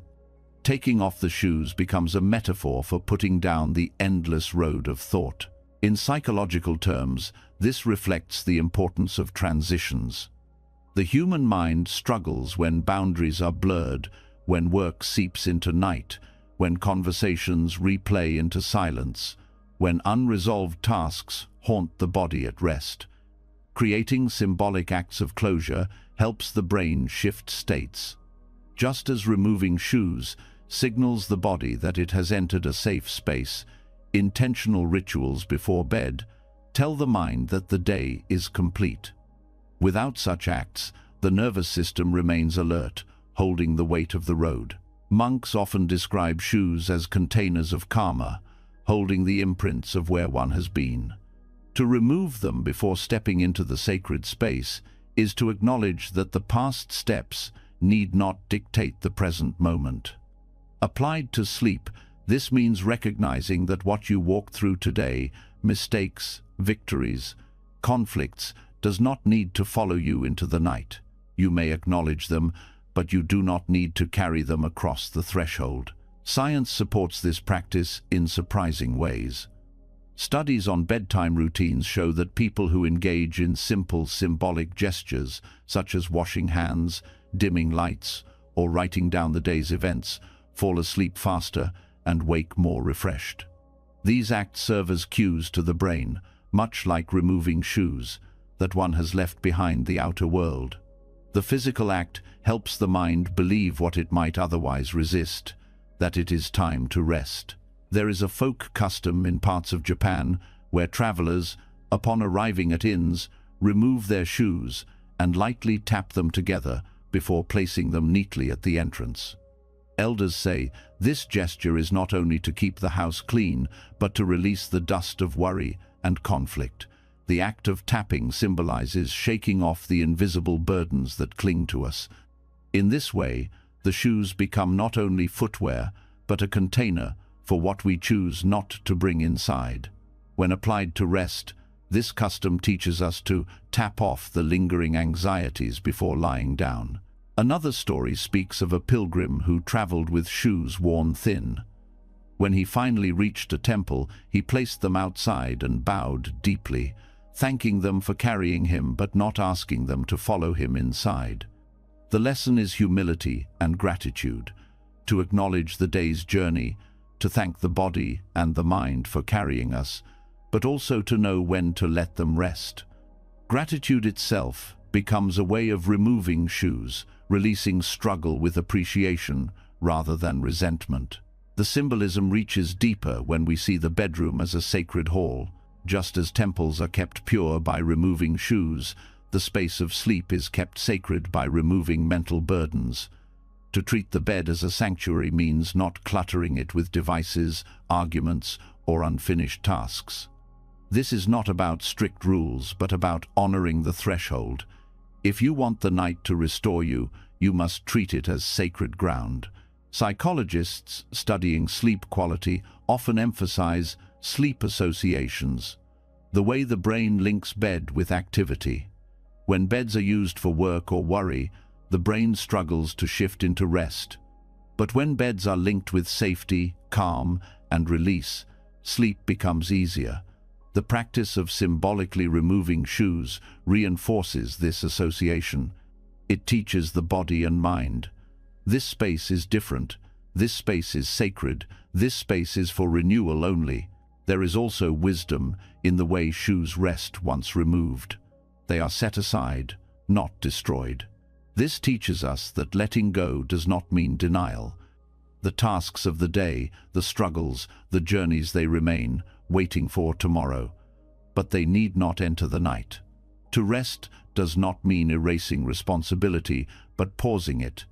Shoes remind us that we can pick up the road again when dawn comes. Tonight, however, belongs to sanctuary. From a physiological perspective, this pause allows the body to heal. Stress hormones decline, heart rate slows, muscles repair, the immune system strengthens. All of this requires the body to believe it is safe, that the road has truly been left outside. Carrying the road inward keeps the body in defense, preventing the deep healing of sleep. To remove the shoes of the day is to allow the body to stop defending and start restoring. Another lesson emerges when we consider the shape of shoes. They are molded to protect feet against rough terrain. Yet once removed, the feet are free, soft, vulnerable, connected to the ground. In this vulnerability lies healing. To rest fully, we must remove not only physical shoes, but also the psychological armor we wear, roles, defenses, identities. Night is not the time to be strong or perform. It is the time to be bare, soft, and open to renewal. There is a practice in some Buddhist traditions where practitioners pause before bed and visualize placing their worries, regrets, and unfinished duties into their shoes. They then picture leaving those shoes outside the bedroom door. This visualization is powerful because the mind responds to symbols as if they were physical. By placing the weight into the shoes, you free yourself to cross into sleep unburdened. In the morning, you may choose to put them back on or not. The choice becomes conscious rather than automatic. In many folk tales, pilgrims who refused to remove their shoes were barred from sacred halls. The lesson was not about cleanliness, but about pride. To cling to the road is to deny the need for release. In our own lives, to refuse rest, to carry everything into the night, is to deny our need for sanctuary. The consequence is exhaustion, confusion, and suffering. But when we humble ourselves enough to set the shoes aside, we receive the gift of restoration. And so, the pilgrim's shoes left at the door become a timeless metaphor. They teach us that before stepping into the sanctuary of sleep, we must acknowledge the weight we carry and release it. We must treat rest as sacred, create rituals of transition, and honor the threshold between outer life and inner renewal.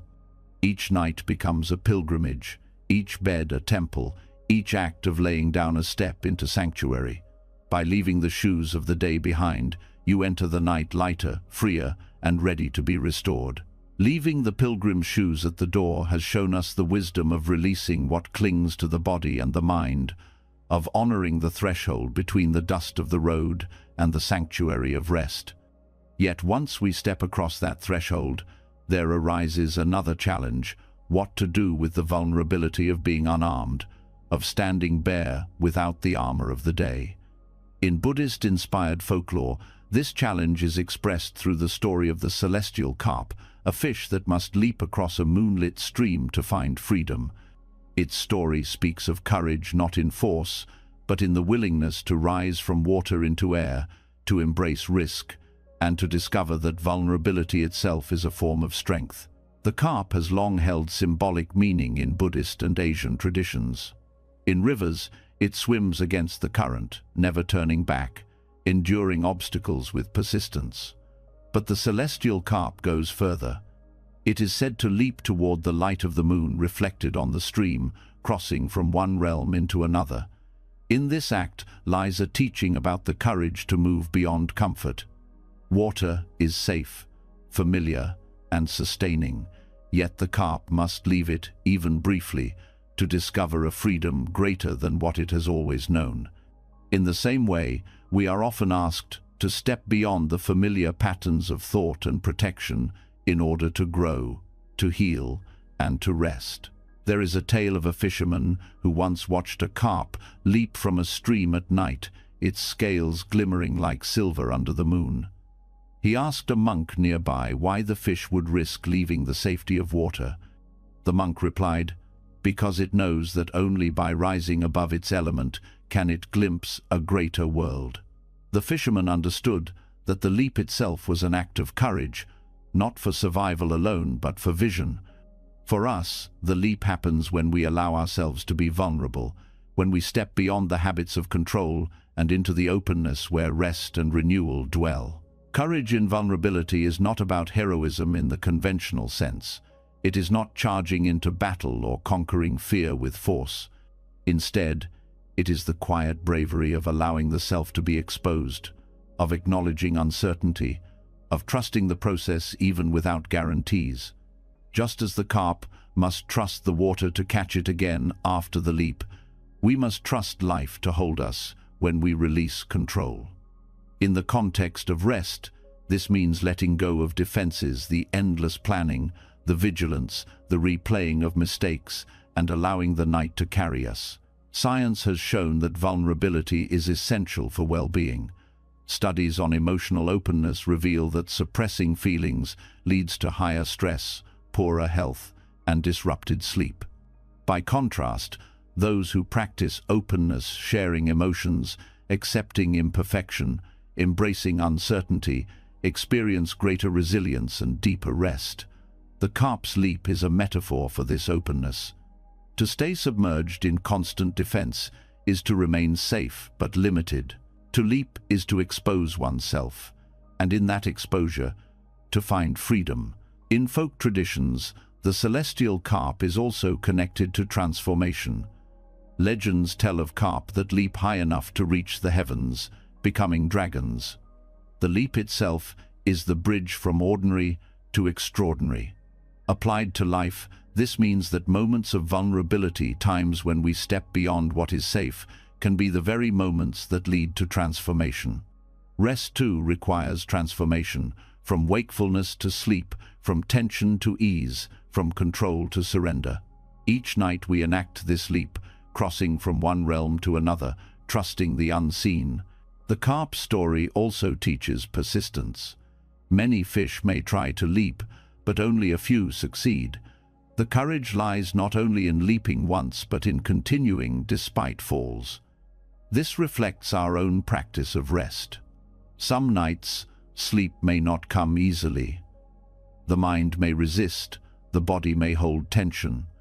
But to persist in the practice of letting go, to try again with patience, is to embody the carp spirit. Each attempt is a leap, and each leap teaches courage. There is another parable of a young monk who was afraid of failure. His teacher took him to a stream and pointed to carp trying to leap up a small waterfall. Many fell back, but they continued again and again. "Do you see?" the teacher said. "They are not ashamed to fall. Their courage is not in succeeding, but in continuing." The monk realized that his own fear of mistakes was what bound him, not the mistakes themselves. In the same way, anxiety before sleep often comes from fearing failure to rest. Yet if we approach rest like the carp, without shame in the attempt, with persistence in practice, sleep becomes less a struggle and more a natural leap. The moonlit stream itself carries symbolism. Water reflects the moon, creating a vision that draws the carp upward. The reflection is not the moon itself, but a guide, a light pointing beyond. In Buddhist thought, such reflections remind us of illusions, things that appear real but are fleeting. The carp leaps not at the moon, but at its reflection, yet the act still leads to transformation. For us, this means that even small acts of courage, even leaps toward imperfect goals, can open the way to freedom. We need not wait for perfect conditions to release ourselves. Even imperfect attempts carry power. From a scientific lens, the act of courage releases tension. Psychologists studying exposure therapy found that facing vulnerability reduces fear over time, retraining the nervous system to respond calmly. Each leap into openness makes the next easier. In rest, this means practicing vulnerability by allowing thoughts to rise without judgment, by letting the body soften even when fears linger, by trusting that release will come with practice. Over time, the nervous system learns to let go more easily, and sleep deepens. The carp's leap also symbolizes transcendence of boundaries. Fish belong to water, yet in leaping, they briefly enter the realm of air. This crossing shows that identity is not fixed, that roles and states are fluid. We too are not bound only to activity or thought. We can cross into stillness, into rest, into silence. The leap shows us that we are more than our routines, more than our anxieties. Sleep is the nightly act of transcending the boundaries of wakefulness, stepping into another realm of being. There is a folk saying that the carp leaps highest when the water is calm. This teaches that courage often arises not from chaos, but from inner steadiness. To cultivate calm through breath, mindfulness, or gentle ritual prepares us for the leap of vulnerability. Just as the carp gathers strength before rising, we gather inner calm before releasing into rest. The practice of slowing down before bed, of quieting the mind, is the preparation for this leap. In another tale, an elder told children watching carp at night, "Do not laugh when they fall. Each leap is sacred, for in each attempt lies freedom." This echoes the truth that vulnerability itself, regardless of outcome, is courage. When we allow ourselves to be open, even if sleep does not come instantly, we are still practicing freedom from control. We are still leaping toward the moonlit stream. The celestial carp thus becomes a symbol not only of courage, but of the delicate strength found in vulnerability. It shows that freedom is not won by endless defense, but by daring to rise beyond it. It teaches that transformation often comes through exposure, through persistence, through trust in what cannot be guaranteed. Each night, As we lay down and release control, we too leap across the moonlit stream, leaving behind the safety of constant activity and entering the freedom of rest. To honor the carp is to honor the courage in ourselves. Not the loud courage of conquest, but the quiet bravery of letting go, of being seen, of allowing imperfection, of trusting the night. It is to recognize that vulnerability is not weakness, but the very condition for growth and renewal. In this way, the leap of the celestial carp becomes our own, teaching us how to cross from the road of the day into the sanctuary of sleep, and how to rise again, renewed, when dawn returns. The leap of the celestial carp has taught us that freedom often comes through the courage to rise from what is familiar, to step into vulnerability, and to trust that the current will catch us again. Yet even the strongest leap must eventually return to stillness. After every act of movement comes a pause, and it is in this pause that transformation deepens. Monks have long known that true power does not lie only in the words of their sutra chants, but in the silence that surrounds them. The spaces between sound carry their own wisdom, teaching that rest itself can become meditation, and that healing flows most strongly, not in constant effort, but in the quiet that follows. When chants echo through a temple, their rhythm creates waves of sound, but between the words there is a gap, a moment of emptiness that holds just as much meaning as the syllables. The silence is not absence but presence. It is where the heart feels the resonance, where the body absorbs the vibration, where the mind settles. To rest is to enter this same silence. Sleep is not made of words or actions, but of the pause that lies between days, the quiet space where being replaces doing. In many traditions, students are taught to pay attention not only to the sound of a chant, but to the stillness that follows. A master once told his disciple, "The sutra ends, but the silence continues. If you can hear the silence, you will understand more than the words could ever teach." The disciple later described that silence as the first time he truly felt at peace, as though the world had stopped pressing upon him. In the same way, when we lie down to rest, the healing often begins not in what we think or do, but in the space we allow ourselves to enter. Modern neuroscience supports this understanding. Studies show that silence activates brain regions associated with self-reflection and emotional regulation. Even short periods of quiet reduce stress hormones, lower blood pressure, and improve sleep quality. Silence is not empty, it is restorative. The nervous system uses it to reset, to repair, to balance. In a world filled with constant noise, the absence of sound becomes medicine. Pauses also teach patience. In chanting, the silence between phrases cannot be rushed. It arrives in its own time, and those listening must simply wait. This waiting is not wasted, but sacred. Applied to rest, this means that sleep too must be received with patience. Many grow anxious when sleep does not come immediately, yet the silence teaches us to wait without struggle. The pause has its own purpose, and to honor it is to find calm even before sleep arrives. There is a story from a temple in Korea where a monk led chanting each evening. After every verse, he extended the pause longer than expected, so long that novices fidgeted in discomfort. When asked why, he replied, "Because in that silence, your heart reveals itself. The chant is the key, but the silence is the door." His lesson was that we often run from silence, filling it with thought or movement, but in doing so, we miss its healing. By learning to rest in the pause, we discover that silence itself is a teacher. The silence between chants also embodies impermanence. Sound arises, echoes, and fades. No note lasts forever, and no silence is final. Each pause gives birth to the next sound, and each sound returns to silence. This rhythm mirrors the cycle of life and rest. Each day rises with activity, fades into night, and returns again. To resist silence is to resist half of life itself.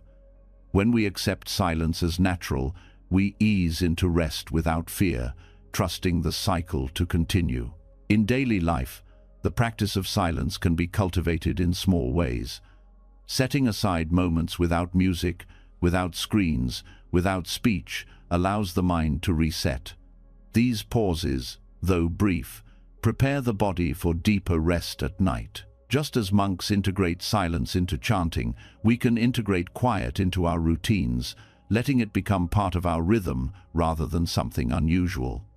Over time, silence becomes familiar, even comforting. The power of silence is also relational. In chanting, the shared pause unites everyone. Listeners breathe together, hearts synchronize, and a collective stillness arises. In families or communities, silence can serve the same purpose. Sitting quietly with loved ones, without the need for words, creates bonds deeper than conversation. To share silence before sleep, perhaps through a few breaths together, can foster calm and connection, easing the transition into rest. There is also a spiritual dimension. In Buddhism, ultimate truth is often described as beyond words, beyond concepts. Sutras point toward it, but they cannot contain it. The silence between chants is said to hint at this truth more clearly than language ever could. For rest, this means that true healing cannot always be explained or measured. It happens in the unseen, in the pauses, in the surrender beyond understanding. To allow silence is to allow mystery, to let healing occur without demanding to know how. Science too confirms that the brain requires downtime for integration. During quiet wakefulness and sleep, the brain consolidates memories, organizes experiences, and generates insight. Without silence, these processes are disrupted. The silence between chants mirrors this biological truth. Pauses are not empty, but essential. Rest, in its deepest sense, is the body and mind's silence between the chants of daily life. In some folk tales, silence itself was personified as a gentle spirit who walked between the notes of chanting, carrying away worries and returning peace. Villagers believed that if you listened closely during the pauses, you could hear your own burdens being lifted. Though symbolic, this belief reflects a deep human need to see silence not as void but as active, as a friend that heals. To bring this view into our own nights is to see stillness not as emptiness but as presence. The silence between sutra chants teaches us to value what is often overlooked, to honor pauses as much as action, to see rest as sacred rather than wasted. It reminds us that healing is not always loud, not always visible, but often found in the quiet spaces where nothing seems to happen. Each night, when you close your eyes, you are entering that pause, that sacred silence between the chants of your life. To rest deeply is to hear that silence and let it work within you, carrying you into renewal without struggle. The silence between sutra chants revealed how healing does not only live in sound, but in the space around it, in the pauses that allow the heart to settle and the mind to reset. Yet silence itself opens the doorway to another mystery, one that unfolds not in waking hours, but in the hidden landscapes of dreams. Within these unseen depths lies an image treasured in Buddhist imagination, the Bodhi tree, under which the Buddha awakened, extending its roots deeper into the earth, even while the branches above remain still. To dream of such roots is to glimpse how the subconscious heals in ways we cannot see, how growth continues below the surface while the outer self rests. Roots have long been a symbol of stability, depth, and unseen strength. The Bodhi tree's roots in particular represent the grounding of wisdom into the soil of existence. In dreams, these roots often appear as living forces, spreading silently through darkness, anchoring life with quiet persistence. This imagery reminds us that healing often takes place beyond awareness. Just as roots expand unseen, your body and mind repair themselves while you sleep, weaving resilience into the depths of your being without requiring your conscious effort. There is a story told of a monk who dreamed night after night of sitting beneath a vast tree. Each dream was the same. While the branches swayed gently, the roots stretched deeper into the earth. At first, he did not understand the meaning, but with time, he realized the tree reflected himself. Though his outward practice seemed still, beneath the surface his discipline, patience, and compassion were taking root. His teacher later told him, "The strongest growth often happens where eyes cannot see."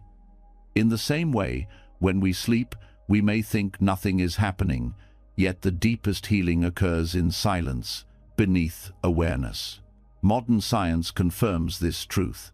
During deep sleep, tissues repair, immune cells multiply, and the brain's lymphatic system clears toxins built up during the day. Emotional processing happens in dream states, reorganizing memory and softening trauma. None of this is visible, yet it shapes health profoundly. Like roots nourishing the tree from below, sleep nourishes us from within. To dream of roots is to acknowledge this hidden labor, to trust the subconscious and the body to do what the waking mind cannot. The Bodhi tree itself carries the ultimate symbolism of awakening. Under its shade, Siddhartha Gautama faced his doubts, his fears, and his temptations until he reached enlightenment. But what made the tree sacred was not only its branches but its roots, anchoring it through storms and droughts. In dreams, roots often signify that the foundations of wisdom are being strengthened. Even when life above feels uncertain or restless, there is growth below. Rest allows these roots to spread, ensuring stability when challenges return. There is also a lesson in surrender. Roots grow by yielding to soil, winding around rocks, finding paths of least resistance. They do not push straight through every obstacle but adapt with patience. Dreams of roots remind us that healing unfolds in the same way. It may not follow the straight path we expect, but it finds its way nonetheless. To trust your subconscious healing is to allow this winding process, knowing that even if you cannot see progress, it is happening. In folk tales, villagers often spoke of sacred trees whispering in dreams, telling them where to plant crops or how to resolve disputes. These stories reflected a deep trust in the wisdom of roots.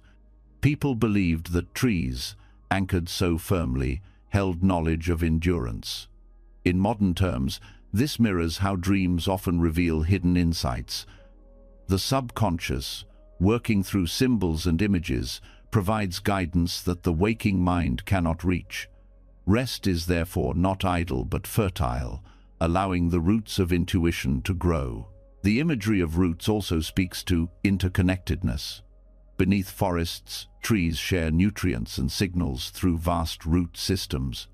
In Buddhist thought, this mirrors interdependence. No being exists in isolation. Dreams of roots spreading may reflect the subconscious healing of relationships, the unseen ways we are connected to others.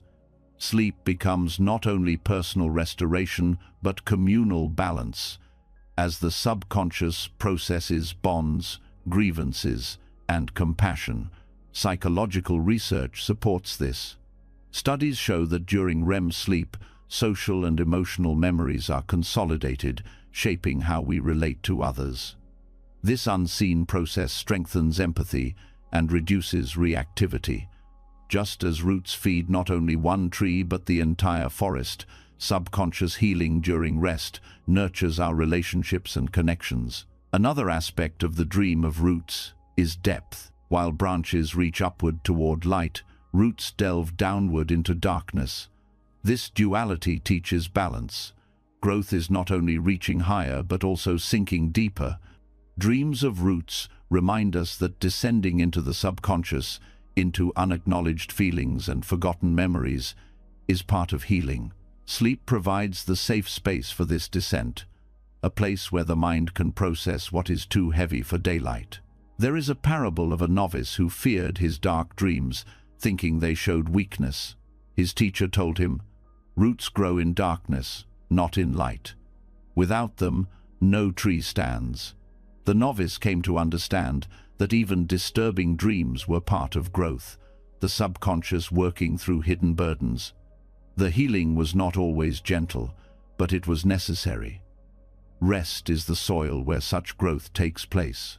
From a physiological perspective, dreams often integrate experiences and reduce emotional charge. What feels overwhelming by day can become softened by night. This mirrors the way roots transform harsh soil into nourishment. The subconscious takes the rough fragments of experience and reshapes them into resilience. To dream of roots is to trust that even pain can be composted into growth. Roots also embody patience. They grow slowly, unseen, often over years. In the same way, healing does not always reveal itself quickly. Dreams of roots remind us to honor this slow work. Each night contributes a little more. Each rest adds depth. To rush healing is to pull at roots before they are ready. To trust the process is to let them spread naturally. The Bodhi tree's roots in dreams symbolize anchoring during change. While branches may sway with winds, roots hold firm. For those who feel unstable, such dreams are reminders that the subconscious is quietly stabilizing, weaving strength beneath turbulence. Sleep anchors us even when waking life feels uncertain. In practice, you can honor this teaching by approaching sleep as fertile soil rather than wasted time. Instead of resenting rest, treat it as the ground where roots deepen. Journaling dreams, meditating on images of trees, or simply reflecting on growth beneath awareness can help cultivate this perspective. By doing so, you strengthen trust in the unseen healing of sleep. And so, the dream of the Bodhi tree's roots reveals that rest is never empty. Beneath the stillness of night, the subconscious works with patience and depth, anchoring wisdom, transforming experience, and weaving resilience. Like roots spreading unseen, your healing unfolds quietly, preparing you to rise stronger with each dawn. To surrender to sleep is to let the roots grow, to trust the soil of silence, and to allow the unseen to carry you toward wholeness. The dream of the Bodhi tree's roots reminded us that growth often happens unseen, that the subconscious works quietly in the depths while the surface rests. Yet not all hidden places are soft soil. Some are hollow chambers where every sound returns amplified, where silence itself has a voice. In Buddhist stories, caves became such places, settings where hermits withdrew from the world, not to escape, but to confront the echoes within. The cave does not invent voices, it only reflects what is brought into it. In the same way, the night reflects the contents of the mind, amplifying thoughts and feelings we tried to bury. Stories of hermits entering caves teach us how to face these echoes, how to listen rather than resist, and how to find wisdom in the reflections of the soul. A tale is told of a solitary monk who spent months in a mountain cave. At first, he was tormented by the sound of his own chanting, bouncing back at him, louder and stranger than when it left his lips. He thought the cave mocked him, but over time, he realized that the echo was not an enemy but a teacher. Each word he spoke came back to him, altered yet recognizable, showing him aspects of himself he had ignored. The cave revealed not new voices but his own. In the same way, the stillness of night often returns our inner voices with greater clarity. Worries grow louder, memories replay, emotions echo through the mind. These echoes are not new burdens, they are reflections waiting to be heard. Psychology describes a similar process. In silence, the brain's default mode network activates, bringing forward unresolved thoughts, regrets, and desires. At night, when distractions fade, these voices rise. Many experience this as insomnia or restlessness, but it can also be seen as the cave of the mind reflecting what lies within. If approached with patience, these echoes become insights rather than disturbances. Sleep then follows naturally, as the mind no longer struggles to silence its reflections, but listens to them with compassion. The hermit's cave was often described as a mirror for the soul. Whatever he carried inside would return magnified. If he entered with anger, the cave seemed hostile. If he entered with calm, it became serene. This reflects a profound truth. The outer world often mirrors the state of the inner. Night itself is such a cave. If you enter it clinging to turmoil, the silence amplifies it. But if you enter with openness, the same silence becomes healing. The cave does not change, you do. Another story tells of a hermit who grew frightened by strange voices in the darkness of his cave. When he ran to his teacher for help, the master laughed and said, "The cave has no tongue, it only returns your own." The hermit returned, and with time, he learned to greet the echoes as old companions.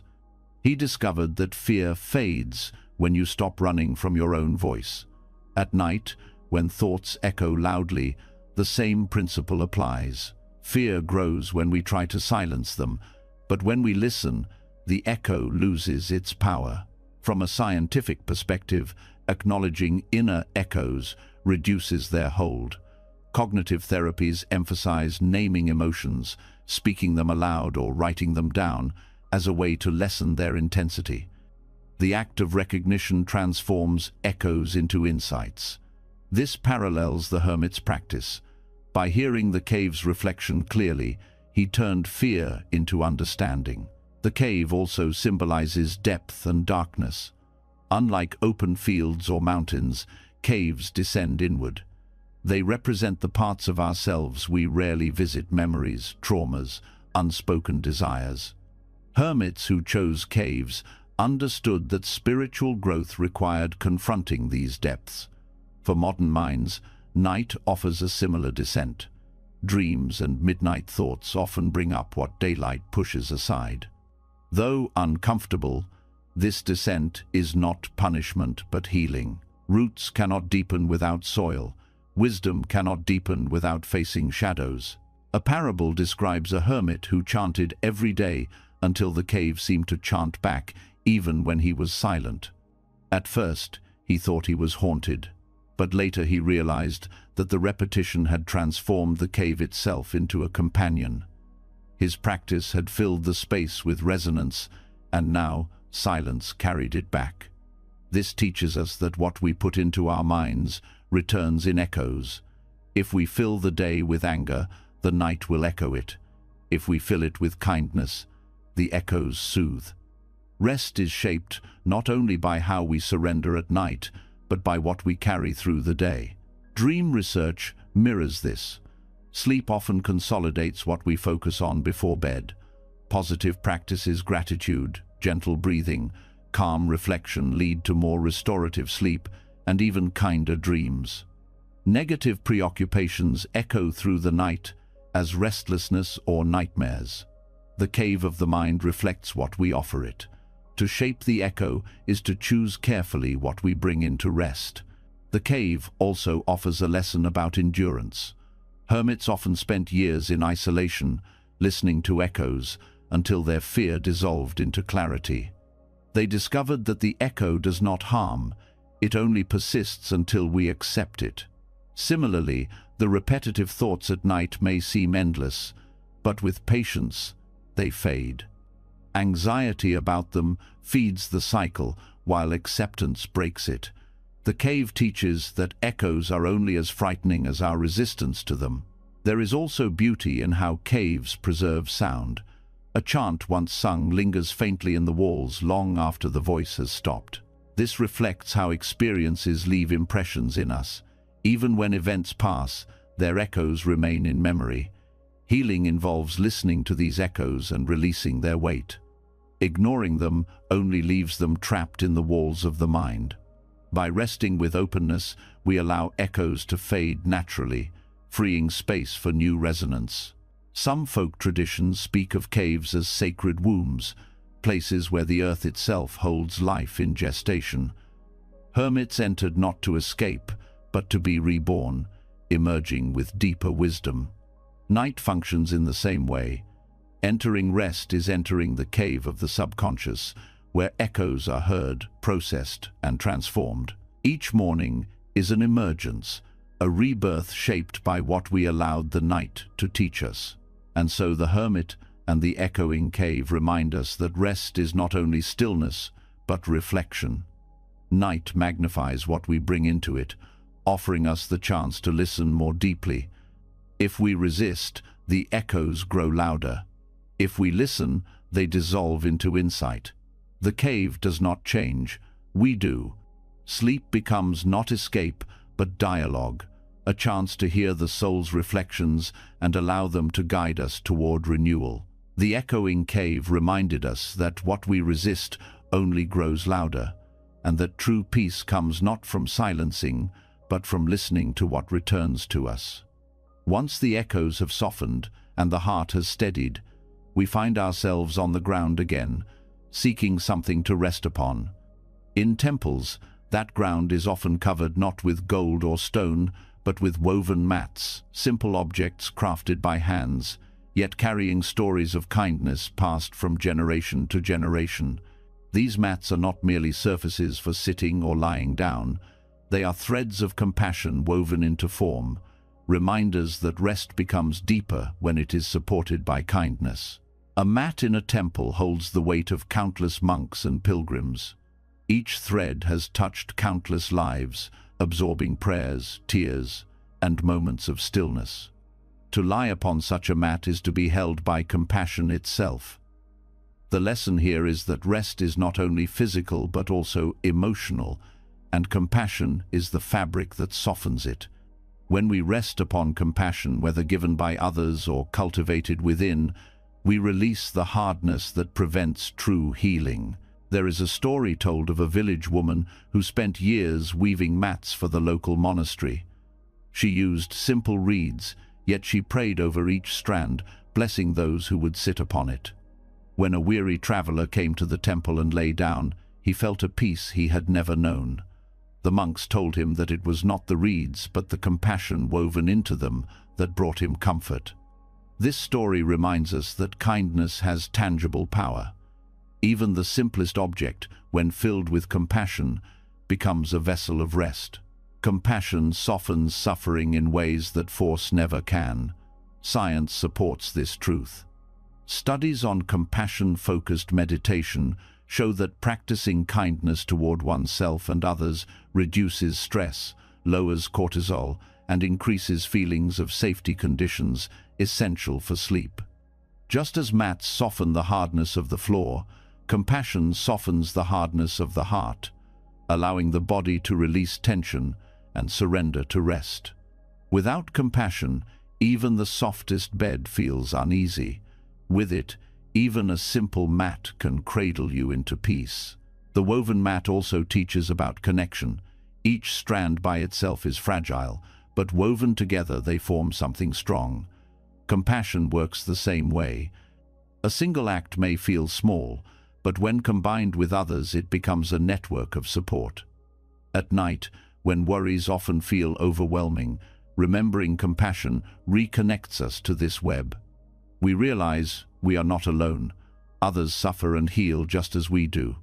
This shared humanity eases the isolation of struggle, replacing it with belonging, a condition that makes rest possible. Another story tells of a monk who carried a mat wherever he went. When asked why, he said, "This mat reminds me that I am always held by the kindness of others." The reeds grew by the river, the weaver gave her time, the teacher blessed it. When I sit on their compassion. The lesson here is gratitude. To rest deeply, we must acknowledge the unseen kindnesses that support us: food grown by farmers, roofs built by workers, even the bed we lie upon shaped by many hands. Gratitude turns rest into reverence, allowing the heart to soften. In modern life, compassion toward oneself is often neglected. People judge themselves harshly, carrying guilt and self-criticism into bed. These are like thorns hidden beneath a mat, preventing ease.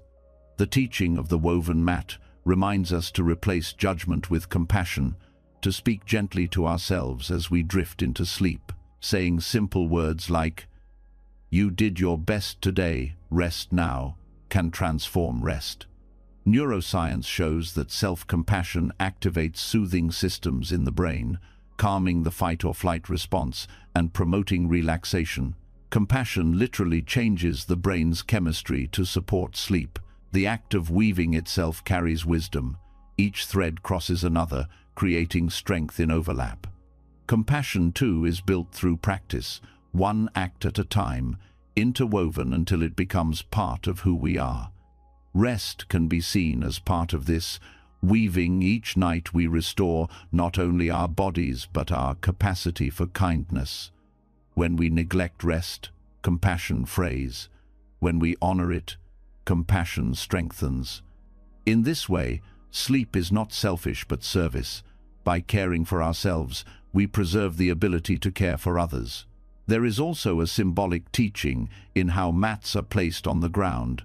They do not elevate or separate, but bring us close to the earth. Compassion, too, grounds us. It humbles pride, softens anger, and reminds us of our shared fragility. To rest on compassion is to accept our place in the larger fabric of life, not above, not below, but interwoven with all beings. This humility eases the restless striving of the mind, replacing it with calm. In folk belief, mats were sometimes said to absorb sorrow. People would sit on them to pray, and when they rose, they felt lighter, as if the mat had taken part of their burden. This metaphor reflects how compassion works. When we extend kindness, we absorb a little of another's suffering, lessening their load. When we give compassion to ourselves, we absorb our own pain with gentleness rather than resistance. In both cases, the burden is softened, allowing space for rest. Another parable tells of a child who wept each night, unable to sleep from fear. An elder gave him a mat and told him, "This mat has heard many prayers. It will hear yours too." The child whispered his fears into the mat and found himself drifting into slumber. The lesson is that compassion listens. It does not always solve or erase problems, but its presence allows fear to loosen. A compassionate heart, like a woven mat, can absorb what words cannot resolve. In practical life, we can weave compassion into our nightly rituals. This may mean offering gratitude for the day, forgiving ourselves for mistakes, or wishing peace for others before closing our eyes. These small acts soften the mind, weaving kindness into the very fabric of sleep. Over time, the brain associates rest not with worry but with compassion, deepening its restorative power. And so, the woven mat of compassion teaches us that rest is not only physical comfort but emotional safety. To sleep well is to lie upon threads of kindness, woven from gratitude, patience, and shared humanity. The mat reminds us that strength comes from interconnection, that burdens can be absorbed by gentleness, and that compassion, both given and received, is the ground of true rest. Each night, when you close your eyes, you are weaving another thread, creating a fabric that will hold you and others in kindness, until morning brings you back renewed.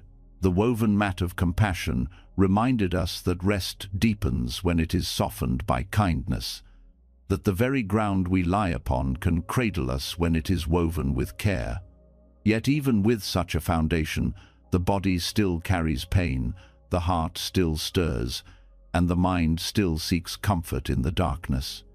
To ease this, Buddhist devotion turns often to breath, not as a simple function of survival, but as a prayer, a living bridge between body and spirit.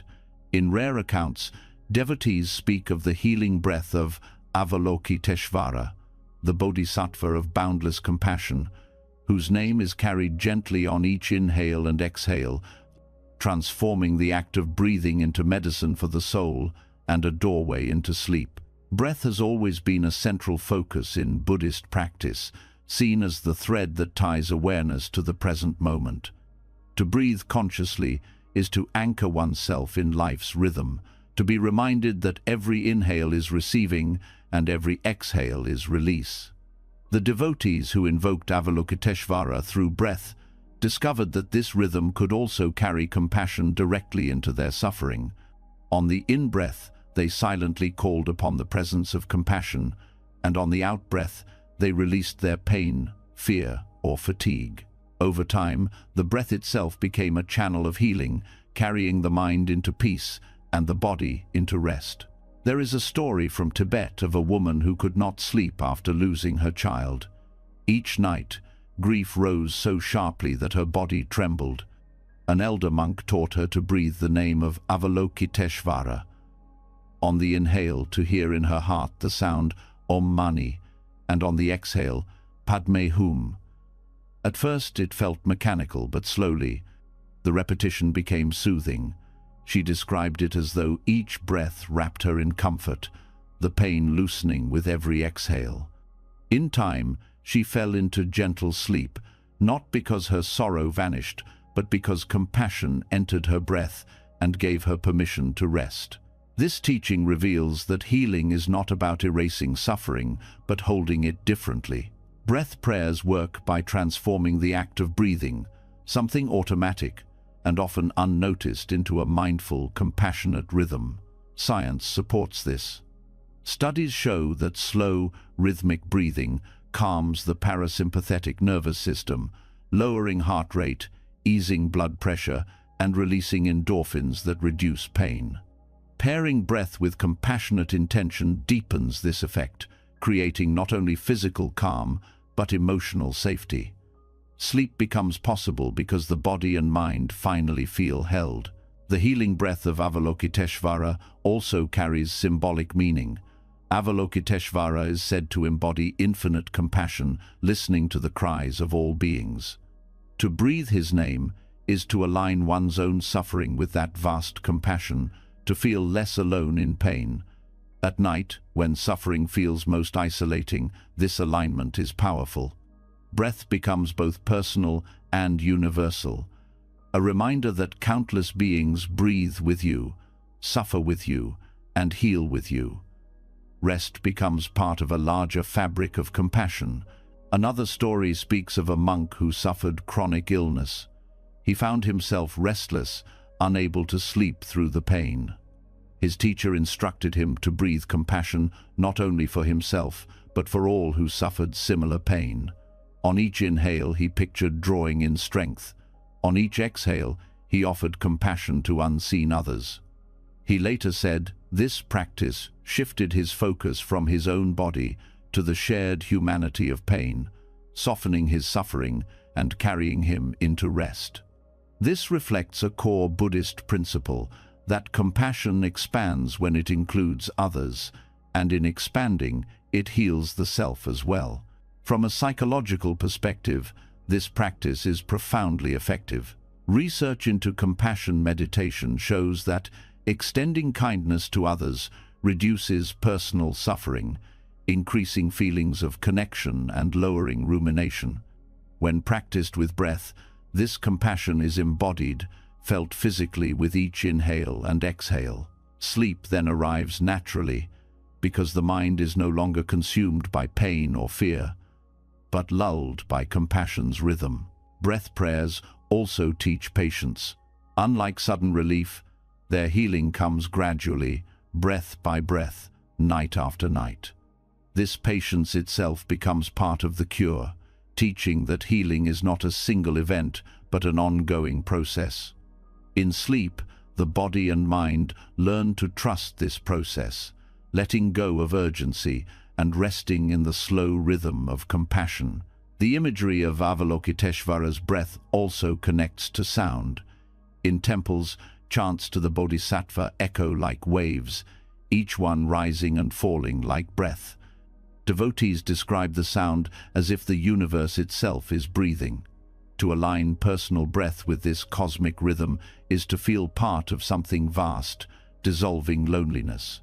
Sleep in this state is not mere rest, but union with the larger flow of compassion. There is a folk account from Nepal of an elder who taught children to whisper Avalokiteshvara's name on their breath whenever they felt fear at night. The children said the practice made them feel as though a gentle presence was beside them, calming their hearts until they drifted to sleep. This reveals how breath prayers can serve as anchors for safety. When repeated regularly, they condition the mind to associate breath with comfort, transforming night from a place of fear to a sanctuary of healing. In practice, this can be done simply. One might lie down, place a hand on the chest, and breathe slowly, inhaling with a sense of receiving compassion and exhaling with a sense of releasing pain. Repeating this rhythm gradually shifts the nervous system into calm, and with calm, sleep enters. The words may be Avalokiteshvara's mantra, or they may simply be silent reminders like peace on the inhale and release on the exhale. What matters is not the specific syllables, but the compassionate intention carried on the breath. The healing breath also carries the lesson of presence. Each breath occurs only in the moment. It cannot be hoarded or postponed. To focus on breath is to return to now, away from regrets of the past or fears of the future. At night, this is crucial. Anxiety thrives on what has been or what may come. Breath anchors you in the present, where rest is possible. By linking it to Avalokiteshvara's compassion, presence becomes gentleness, not discipline, a sanctuary for the restless heart. From a biological standpoint, breath practices before sleep increase melatonin, the hormone of rest. They also balance oxygen and carbon dioxide levels, preventing the shallow breathing that often accompanies stress. This explains why devotees felt sleep come more easily when paired with breath prayers. Their bodies were biologically shifting into the state most conducive to healing. And so, the healing breath of Avalokiteshvara teaches us that rest is not only the absence of activity, but the presence of compassion carried in each inhale and exhale. To breathe with awareness is to turn an ordinary act into prayer, to transform pain into softness, to invite sleep not through force but through kindness. Each night becomes a chance to align with compassion's rhythm, to let Avalokiteshvara's breath guide you into stillness, and to awaken renewed, having been held gently in the embrace of infinite care. The healing breath of Avalokiteshvara showed us how compassion can be carried on every inhale and exhale, how pain can be softened, not by resistance, but by allowing breath itself to become prayer. Yet when the breath slows, when the body grows still, another presence enters the night. For countless generations, monks and poets have spoken of the moon not simply as a light in the sky, but as a witness, a silent companion who has watched over humanity's deepest moments. Legends tell of the moon that watched the Buddha on the night of his enlightenment, its soft glow resting on the Bodhi tree as he discovered freedom from suffering. The moon did not speak, yet its quiet light offered guidance in the dark, a reminder that even in silence we are not alone. The moon's role in Buddhist tradition is more than symbolic illumination. It represents clarity in darkness, the gentle wisdom that does not overwhelm but reveals slowly. Just as the sun can be too harsh, the moon's light is soft enough for contemplation, steady enough to guide the pilgrim's path, and distant enough to invite humility. The story of the moon that witnessed the Buddha's awakening reminds us that guidance does not always arrive as thunderous revelation. Sometimes it comes as a quiet presence, a steady glow that reassures us in the night. There is a tale told among devotees that as the Buddha sat in deep meditation under the Bodhi tree, the moon looked on, reflecting his calm. When he confronted Mara, the tempter who sent fear, doubt, and desire to shake him, the moonlight did not waver. Its stillness mirrored the Buddha's resolve, as though reminding him that even in the presence of shadow, light persists. In this legend, the moon is not passive. It is a witness that empowers by presence alone. For us, this teaches that rest often requires no answers or solutions, only the reassurance that we are not abandoned in darkness. Science, too, speaks to the effect of such presence.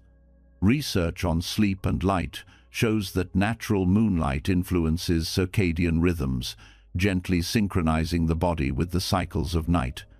Its glow, subtle and silver, signals to the body that it is safe to slow down, that the time for activity has passed.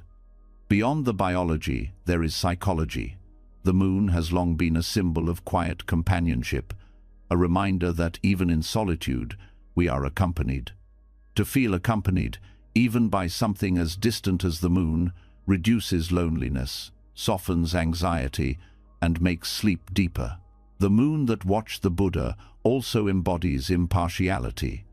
It shines on kings and beggars, monks and wanderers, forests and oceans alike. It does not choose where to cast its light. This universality teaches compassion without preference. To rest under the moon is to be reminded that we too are part of this universal embrace, no more and no less than anyone else. The realization softens ego and quiets striving, creating the humility necessary for true rest. There is another story from Sri Lanka of a monk who could not meditate during the day because of constant distractions. His teacher sent him to practice only at night, beneath the moon. The monk discovered that the moon's presence calmed him, its cool light inviting quiet focus. Over time, he learned to love the night, saying that the moon became his silent teacher, reflecting clarity without words. This story reminds us that rest and wisdom often flourish in spaces of gentleness rather than force. In modern psychology, therapists often encourage people to find symbols of safety and guidance to ease insomnia or anxiety. The moon serves naturally as such a symbol.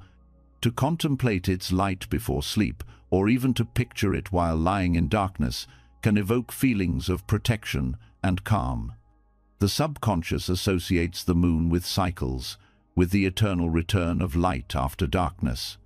This archetypal reassurance tells the nervous system that the night is not endless and that renewal will come.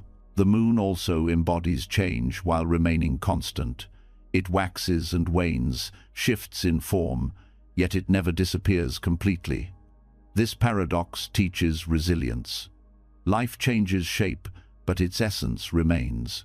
The Buddha's enlightenment beneath the moon shows us that awakening is not escape from change, but recognition of what endures within it. For rest, this means trusting that even if emotions shift from night to night, even if thoughts wax and wane, there is a steady core within us. The moon reminds us of that constancy, easing fear of impermanence. There is a folk belief in parts of Southeast Asia that moonlight carries healing. People would sit in its glow when ill, believing it cleansed the spirit. While symbolic, this belief mirrors scientific findings. Exposure to natural nightlight stabilizes hormonal rhythms, improves mood, and reinforces sleep cycles. Thus, the moon truly does guide healing, not only spiritually, but biologically. The moon that watched the Buddha also teaches about witnessing without judgment. It saw his doubts, his struggles, his triumph, yet it did not intervene. It simply shone. To be witnessed without judgment is profoundly healing. At night, when we lie awake with thoughts of mistakes or regrets, imagining the moon watching with gentle neutrality can soften self-criticism. It reminds us that we are not defined by flaws, but are simply part of a greater whole. Another legend says that after the Buddha attained enlightenment, he gazed up at the moon and smiled, recognizing in its glow the reflection of his own inner clarity. The story suggests that the moon not only witnessed him but mirrored him. For us, this shows that guidance often reflects what we already hold within. The moon does not give wisdom. It reminds us of what is already present. Rest becomes possible when we stop seeking answers outside and begin to trust the quiet guidance within, illuminated by such reflection. In practice, one can invite the moon into nightly rituals, sitting quietly, breathing deeply, and gazing at the moon for a few minutes can create a sense of continuity with ancient seekers who also rested under its glow.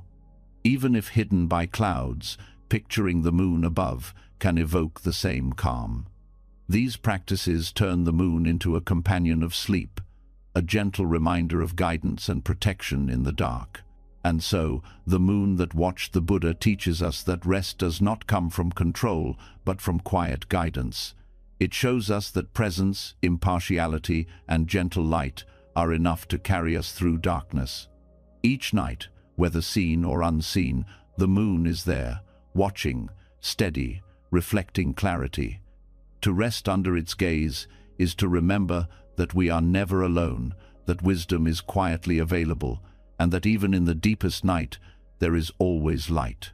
The moon that watched the Buddha reminded us that guidance does not always roar, but sometimes shines quietly, that in the stillness of night we are accompanied by a presence both impartial and steady.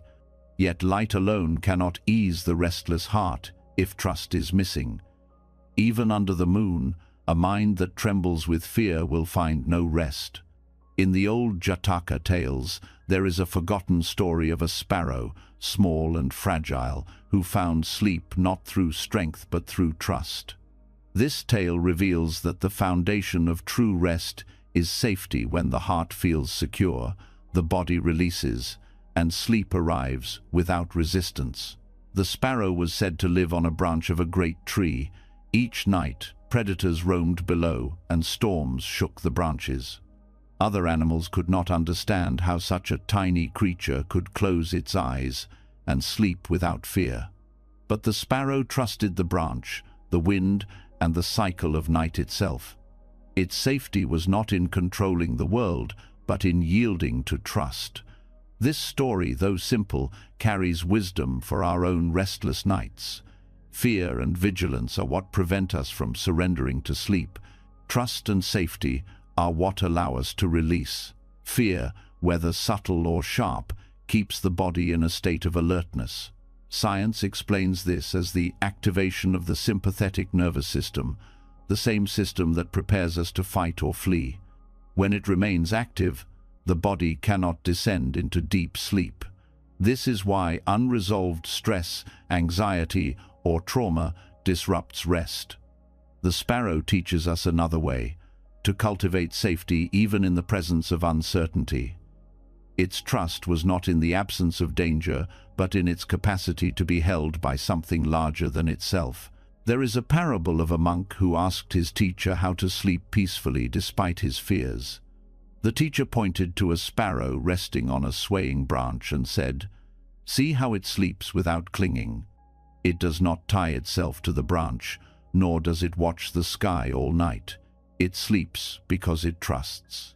The monk understood that the mind, like the sparrow, must release its constant grasping to rest.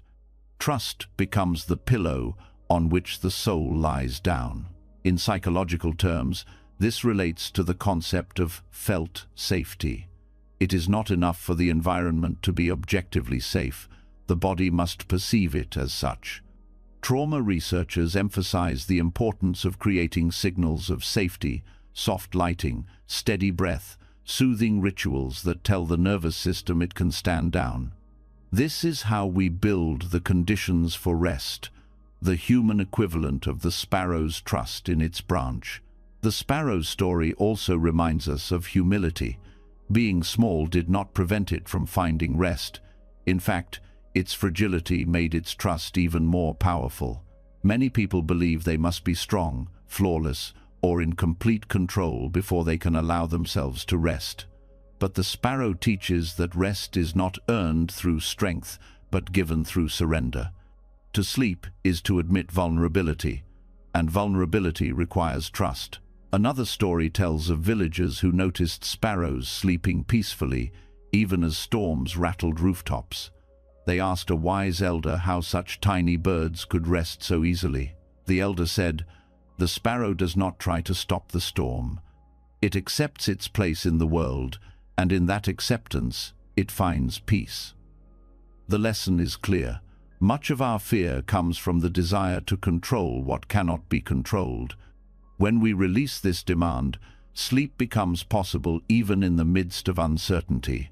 From a spiritual perspective, trust is linked to faith, not necessarily in doctrine, but in the simple faith that life supports us. The sparrow sleeps because it trusts that dawn will come, that branches will hold, that cycles endure. For us, faith can be cultivated through gratitude, prayer, or reflection. By remembering that we have survived countless nights before, that the world has carried us this far, we build the inner assurance that we can rest tonight as well. Modern research supports this ancient wisdom. Studies show that gratitude practices improve sleep quality by increasing positive emotions and reducing intrusive thoughts. Gratitude, like trust, tells the mind it is safe, that not all is threat. The sparrow's way of sleeping without fear is mirrored in these findings. By focusing on safety and goodness, the nervous system quiets and the body relaxes. The sparrow's tale also highlights community. Birds often sleep in groups, taking comfort from one another's presence. Humans too find rest more easily when they feel socially supported. Loneliness increases sleep problems, while connection enhances it.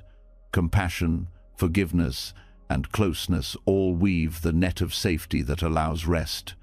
To cultivate relationships is to cultivate better sleep, for safety is not only physical but emotional. There is also wisdom in the sparrow's choice of branch. It selects one that bends but does not break, one that sways but holds. This teaches us to choose supports in our own lives, environments, habits, and relationships that provide stability. Just as the sparrow cannot sleep on a crumbling branch, we cannot rest if our foundations are unstable. Creating order in small ways, tidying a space, establishing routines, practicing consistency becomes our way of choosing a strong branch. Another parable tells of a child who feared the dark. A monk gave him a small sparrow feather and said, "Hold this, and remember the bird that sleeps without fear. The darkness will still be here, but so will the trust." The child found comfort in this symbol, and his fear softened. This shows how tangible reminders can create psychological safety. Symbols, rituals, and tokens act as anchors for trust, just as the sparrow anchored itself to its branch.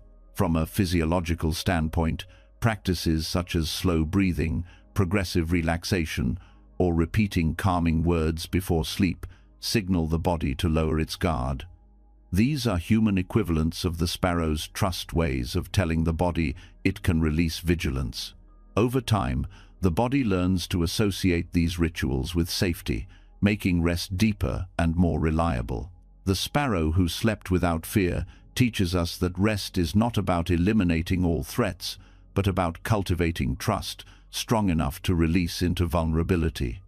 It shows that safety is as much a perception as a condition, and that trust, gratitude, community, and ritual can weave the net that holds us.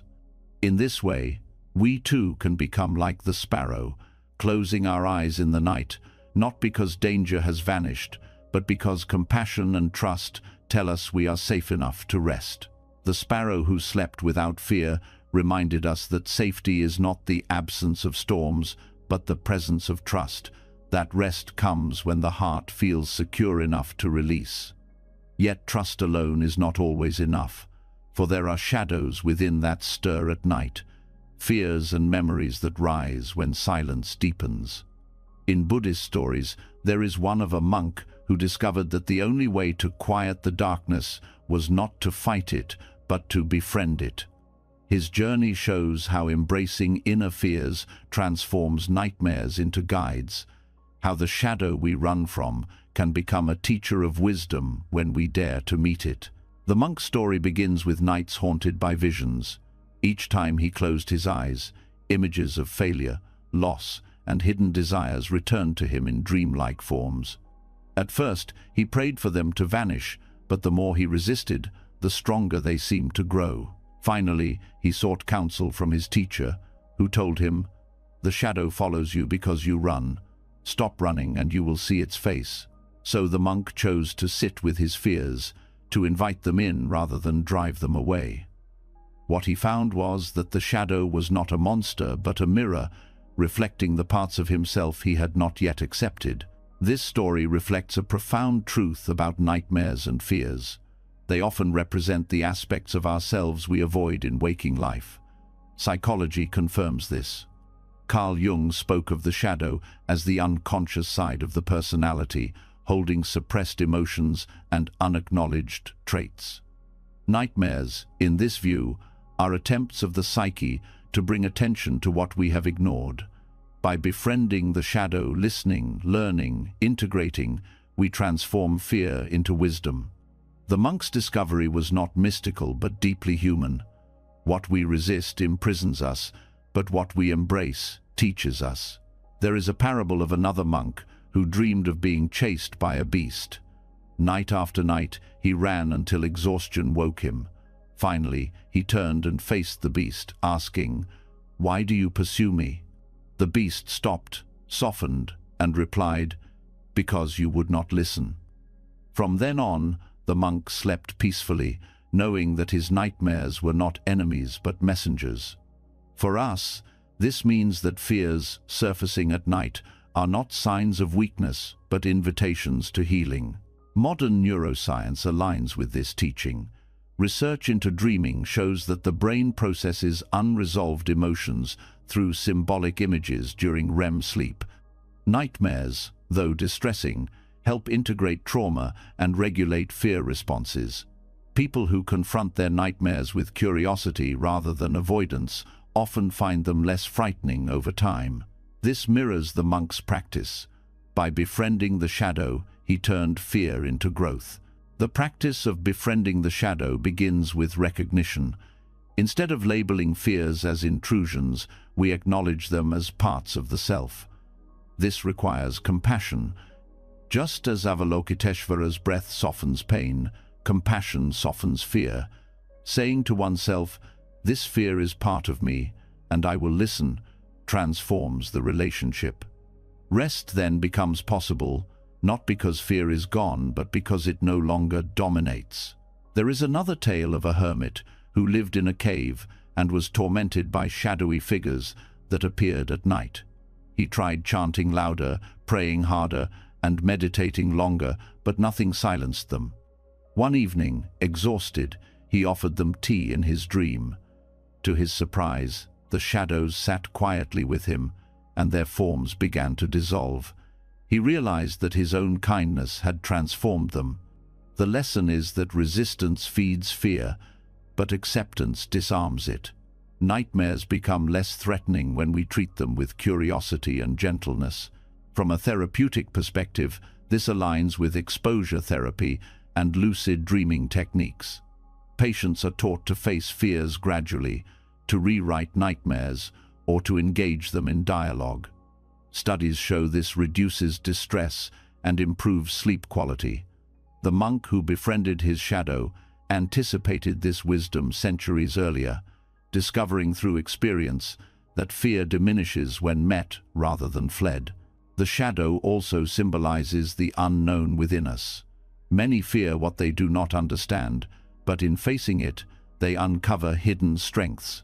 The monk's shadow revealed not only his weaknesses, but his resilience, his capacity for courage, and his depth of compassion. This reflects another psychological truth. Integrating the shadow enriches the self, making us more whole. Sleep becomes deeper when the psyche is less divided, when the rejected parts of the self are welcomed home. There is a story of a young disciple who confessed to his teacher that he feared anger. He tried to suppress it, but found it emerging in dreams as violent storms. The teacher told him, "Invite your storm to sit with you. Only then will you learn what it seeks to teach." The disciple began to journal his dreams, treating them as lessons rather than torments. Over time, his relationship with anger shifted, and the storms quieted. His rest deepened not because he destroyed his shadow, but because he befriended it. Night itself is a natural mirror of the shadow. Its darkness invites the subconscious to surface. To befriend the shadow means to approach night with openness rather than dread. Instead of fearing what may arise, we prepare to meet it with compassion.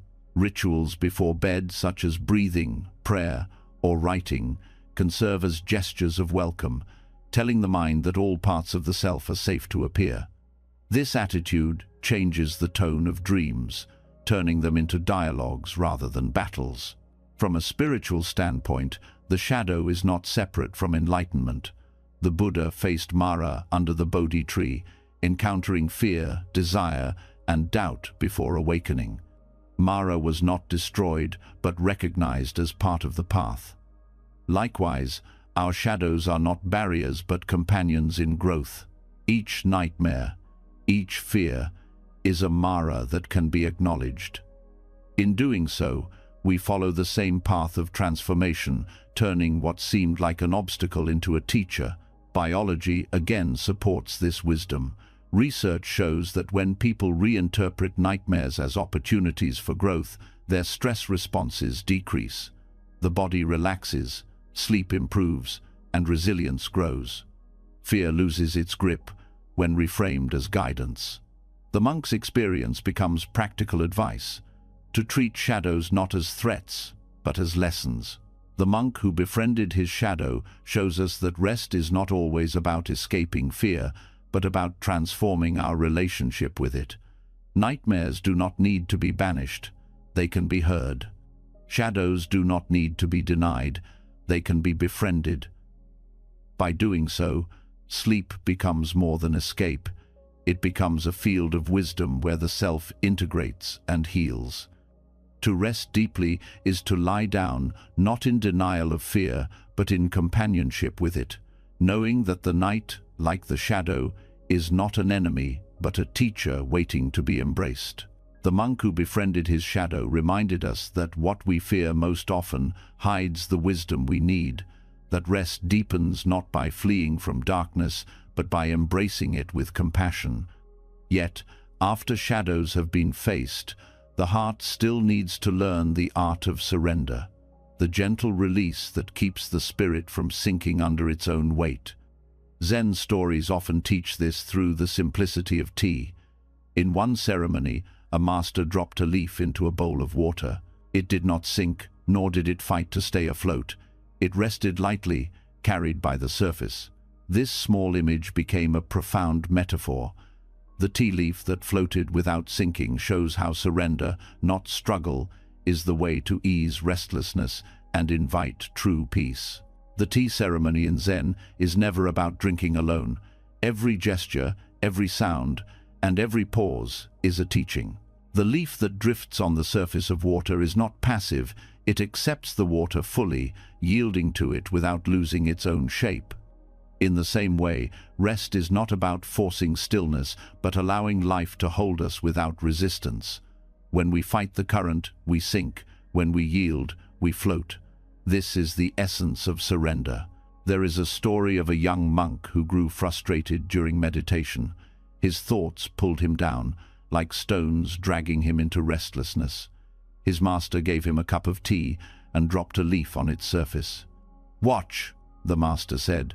The leaf trembled, shifted, but remained afloat. This is how your mind must rest. Do not cling, do not fight. Be like the leaf. The monk understood that surrender is not weakness, but wisdom, the choice to rest upon life's surface rather than drown in effort. From a psychological perspective, this lesson mirrors the principles of acceptance and commitment therapy. Research shows that resisting intrusive thoughts increases their power, while accepting them reduces their grip. Like the tea leaf, the mind must allow thoughts to rise and pass without struggle. In this state, restlessness fades and calm emerges naturally. Sleep itself is carried on the same principle. It arrives not when forced, but when allowed. The tea leaf also represents lightness. It floats because it is unburdened, carrying no weight beyond itself. Many who lie awake at night are burdened by layers of worry, expectation, and self-criticism. These weights drag the spirit down, preventing rest. The lesson of the leaf is to set them aside, to travel light into the night. In practice, this means releasing judgment about how quickly sleep should come, letting go of rigid control, and trusting the body's natural rhythm. Zen tea ceremonies emphasize presence in small acts, pouring water, listening to the kettle, lifting the cup. Each step teaches that peace is not found in grand solutions, but in surrendering to the present moment. The leaf floating shows that rest is built not through effort, but through alignment with what is. Science supports this too. Mindfulness practices before bed reduce rumination, calm the nervous system, and improve sleep quality. Mindfulness is nothing more than the floating of the mind upon the present, free from the pull of past or future.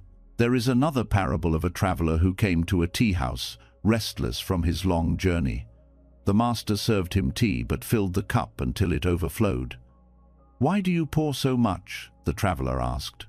The master replied, "Your mind is like this cup too full, it cannot rest. Empty it, and like the leaf, it will float." This story shows that surrender requires emptiness. Only when we release what overfills us can restfulness appear. Biology again reflects this wisdom. Stress hormones like cortisol keep the body alert, heavy with tension. Techniques that encourage surrender, slow breathing, progressive relaxation, or gentle visualization lower cortisol and increase melatonin. This creates the lightness necessary for sleep, like the tea leaf freed of weight. Restlessness is not a sign of failure, but of excess weight. Surrender is the act of setting it down. The leaf also teaches balance. It does not cling to the edge of the cup, nor does it dive to the bottom. It finds equilibrium naturally at the surface. Our rest too depends on balance between doing and being, effort and release. Many resist rest because they swing between extremes, overexertion by day, anxiety by night. But the leaf reminds us that balance is found not in extremes, but in gentle surrender to the middle path. In Zen practice, the tea leaf is sometimes used as a meditation object. Practitioners watch its movement, noticing how it responds to ripples, yet always returns to stillness. This mirrors the way the mind can drift, but return when surrendered. It teaches resilience through softness, not rigidity. The body, too, follows this principle. Heart rate variability improves when stress is reduced, reflecting resilience. This is the biological equivalent of the leaf's steady floating. A folktale speaks of a master who told his students, "A stone sinks because it resists the water. A leaf floats because it surrenders. Which will you be?" This echoes the truth that control often weighs us down, while trust frees us. In rest, control manifests as forcing sleep, calculating hours, or battling thoughts. These sink the spirit. But when we surrender, accepting wakefulness without fear, releasing judgment, sleep comes naturally. The tea leaf also reminds us of gentleness. Its strength lies not in rigidity but in softness. Compassion toward oneself is part of this gentleness. Those who scold themselves for not sleeping only tighten the weight. But treating oneself with kindness, acknowledging the effort of the day, forgiving imperfections, creates the softness needed to float. Studies confirm that self-compassion reduces insomnia and increases relaxation, proving once again that gentleness sustains us more than force. There is another teaching hidden in the ceremony: the water itself. The leaf floats not because of its own effort, but because the water supports it. Similarly, rest does not come solely from personal strength, but from trust in being held by the bed, by breath, by life itself. This perspective shifts the burden. You do not need to make sleep happen, you only need to allow yourself to be held. The leaf does not fear sinking because the water is always there. In practice, this teaching can be embodied by visualization. As you prepare for rest, picture yourself as a leaf on still water, carried without effort. Feel the support beneath you, the release of weight, the surrender into trust. This imagery trains the mind to let go, to shift from control to acceptance. Over time, the association deepens, and rest becomes lighter, freer, like the floating of the leaf. And so, the tea leaf that floated without sinking shows us that rest is not the product of force but of surrender. It teaches that weight is what pulls us down, and letting go is what allows us to float. It reminds us that gentleness is stronger than rigidity, that trust is more healing than control, and that the present moment, when surrendered to fully, becomes a surface that carries us. Each night, when restlessness rises, the choice is before us, to be the stone that sinks or the leaf that floats. To choose the leaf is to surrender, and in surrender to find peace. The tea leaf that floated without sinking reminded us that surrender carries us when effort would only drag us down, that peace arrives when we learn to trust the surface that holds us. Yet surrender is not only stillness, it can also be expressed through sound. In temples and mountains, monks once crafted wooden flutes, simple instruments carved from bamboo or hollowed branches. These flutes were not made for performance or display, but for release. The music they carried was like a hidden lullaby, a sound born from emptiness that soothed restless minds and guided weary hearts into serenity. To listen to such a flute was to feel tension dissolve, as if the breath of the monk had been transformed into a song of calm, carried through the night. The flute itself teaches a profound lesson. Unlike drums or strings that rely on striking or pulling, the flute produces sound only when breath is surrendered into it. The monk's exhale becomes melody, a reminder that peace is born from letting go. The empty hollow of the flute is what allows the note to exist. This echoes the teaching of emptiness in Buddhism. It is not nothingness, but the openness that makes everything possible. The lullaby hidden in the flute is proof that release, not control, creates beauty. There is a story from Japan of a wandering monk who carried nothing but a wooden flute. Villagers asked why he played it each night before sleep. He replied, "My heart is restless, and when I breathe through the flute, my worries leave with the sound. When silence returns, I am light enough to rest." His music was not for others but for himself, a way to transform inner weight into sound that vanished into the air. This practice reveals that expression is sometimes necessary for surrender. Holding pain inside keeps the heart heavy, but releasing it, whether through words, breath, or music, frees the spirit for rest. Science supports this ancient wisdom.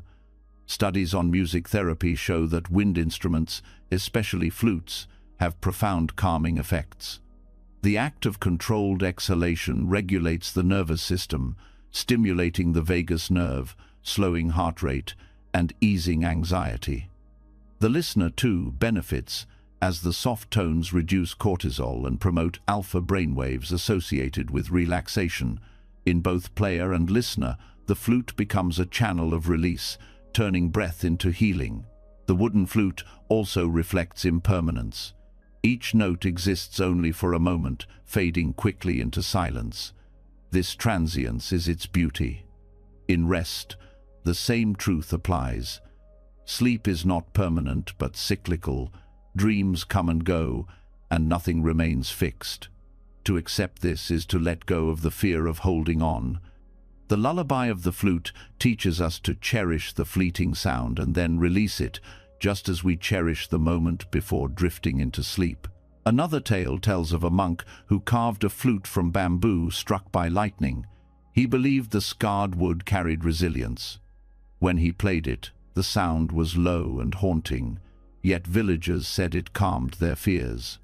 The lesson was that even brokenness can be shaped into serenity. In our own lives, the wounds we carry can also be transformed into music, not through denial, but by allowing them to breathe. Dreams often echo these wounds, but when given release, they no longer bind us. Zen practice with the shakuhachi, a traditional bamboo flute, embodies this principle. Monks use it not as performance but as meditation, each breath a prayer, each note a surrender. The sound is said to carry the spirit of impermanence, teaching the player to let go of perfection. In this way, the hidden lullaby is not about melody but about presence. The flute becomes a mirror of the breath, reminding both monk and listener that peace lies in the exhale, in the willingness to release. From a therapeutic perspective, breath-based practices combined with sound deepen relaxation. Humming, chanting, or flute playing creates vibrations that calm the body. These vibrations resonate through the chest and skull, grounding awareness. The flute, being hollow, amplifies these vibrations, just as our bodies amplify emotion. By expressing through sound, monks discovered a way to cleanse the inner echo chamber, making space for silence. The lullaby hidden in the flute also carries the lesson of simplicity. Made from wood or bamboo, it requires no ornament, no decoration. Its beauty lies in its emptiness. In rest, the same principle applies. Peace is not found in complexity, but in simplicity. A cluttered mind cannot rest, but a mind simplified by surrender can. The flute teaches us to pare down, to focus on the essential, to let go of excess. There is a folk account of a village that invited a monk each year to play his flute at harvest time. The people believed his music called blessings. When asked why the flute had such power, the monk said, "It is not the flute, but the breath it carries. And the breath is not mine, but the wind's. I only lend it passage." This humility reflects a universal truth.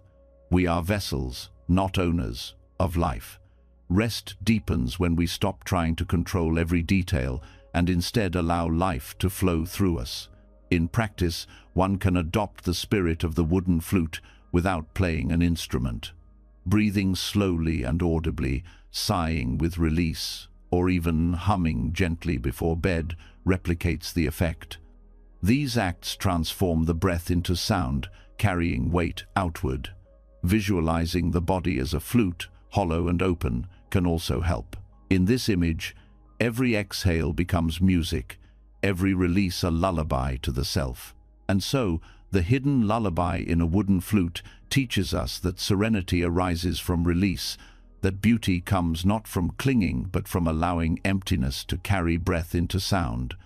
It shows us that even wounds can become instruments of healing, that impermanence is not loss but music, and that rest is possible when we turn our inner weight into melody and let it drift into silence. Each night, whether through literal sound or quiet breath, we too can create our own lullaby, guiding us into sleep as gently as a flute, guiding air into song.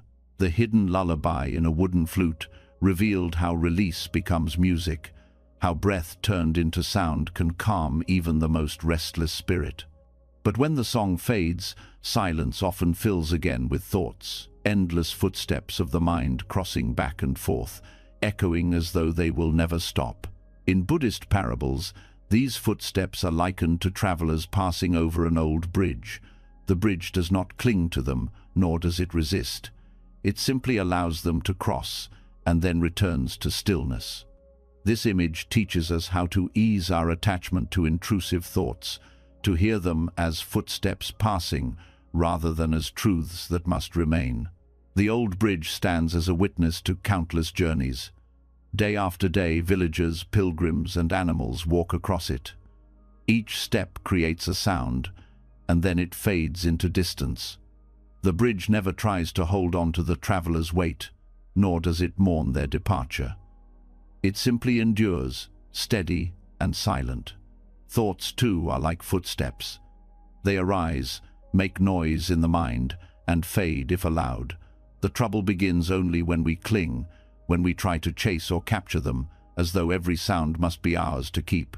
There is a story of a monk who meditated beside an ancient bridge. He found himself distracted by the sound of travelers' feet echoing on the wooden planks. At first he grew annoyed, wishing for silence. But as the days passed, he began to notice the rhythm of those steps. Some were heavy, others light, some quick, others slow. None lasted. Each passed and was gone.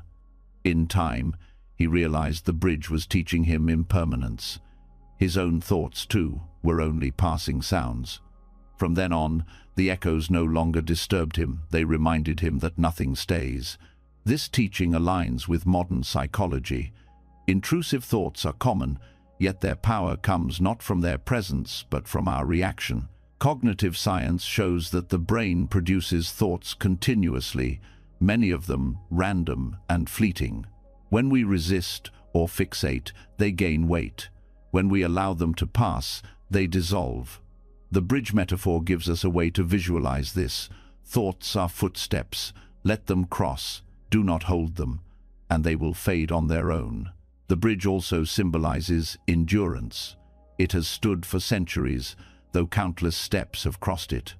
Likewise, the mind itself endures, even as thoughts come and go. This perspective gives strength. No thought, however troubling, defines us permanently. The self is like the bridge, steady beneath the noise, unchanged by the temporary crossing of footsteps. To remember this at night, when intrusive thoughts arise, is to reclaim peace. There is another tale from China of a hermit who lived near a wooden bridge. Villagers often sought his wisdom, but he rarely spoke. Instead, he told them to sit and listen to the footsteps. Many found the sounds irritating at first, but with time, they began to notice how quickly they passed. The hermit explained, "Your mind is the bridge, your worries are the footsteps. If you listen long enough, you will see that none of them stay." This practice turned distraction into meditation. Science confirms the calming effect of this perspective. Studies on mindfulness show that observing thoughts without judgment reduces anxiety and improves sleep quality. This decentering allows people to see thoughts as events in the mind, not truths about reality. The bridge parable captures this beautifully. Just as the monk realized the footsteps were not his own burden, we too can learn that thoughts need not be carried into the night. The parable also highlights variety. No two footsteps sound the same, just as no two thoughts are identical. Some are loud, demanding attention, while others are soft and barely heard. This variety teaches us not to judge or categorize, but simply to witness. At night, intrusive thoughts often seem repetitive, but they too vary and fade when not clung to. Observing their impermanence rather than wrestling with them transforms the experience of rest. There is symbolic wisdom in the bridge's age. Weathered by storms, sun, and countless steps, it endures with grace. In the same way, the mind grows resilient through practice. Each time we allow thoughts to pass without attachment, we strengthen our capacity for peace. Over years, this resilience becomes like the old bridge, steady, no matter how many footsteps cross. Another story tells of a child who feared the sound of footsteps on the bridge at night. He thought ghosts were walking. His teacher brought him to the bridge and said, "Wait." Soon travelers appeared, crossed, and vanished. The teacher said, "See, the sounds were only passing." The child learned that fear itself was only an echo of imagination. This applies directly to intrusive thoughts. They often feel haunting, but when observed calmly, they prove to be only passing echoes. From a physiological standpoint, intrusive thoughts often arise when the brain is overactive, especially in the default mode network. Mindfulness and acceptance practices quiet this activity, allowing the body to relax into sleep. Visualizing thoughts as footsteps crossing a bridge helps redirect attention from content to process, creating the detachment necessary for rest. The bridge also teaches humility. It does not demand recognition for carrying countless travelers. It simply does its work. Similarly, we need not assign meaning to every thought. Many are simply noise, passing across the bridge of the mind. To give them more significance than they deserve is to burden ourselves unnecessarily. Letting them pass with humility creates freedom. There is a deeper spiritual lesson as well. In Buddhism, impermanence is not cause for despair, but liberation. Knowing that all things pass allows us to release attachment. The bridge parable reminds us that clinging to thoughts is like trying to hold footsteps on wood. It is impossible. Freedom comes when we accept their passing. In practice, this can be applied before sleep. When intrusive thoughts rise, one can picture them as footsteps on a bridge, each sound fading into distance. The mind is the bridge, steady beneath them. Over time, this visualization conditions the nervous system to associate thoughts with impermanence, reducing their emotional impact. This allows the body to descend naturally into rest. And so, the old bridge and the passing footsteps teach us that restlessness comes not from thoughts themselves, but from our attempt to hold them. To listen without clinging, to observe without judgment, is to free ourselves. The bridge does not collapse under footsteps, neither must we. Each night becomes an opportunity to let thoughts cross and fade, to rest as the bridge does, steady, patient, and untouched by the noise above.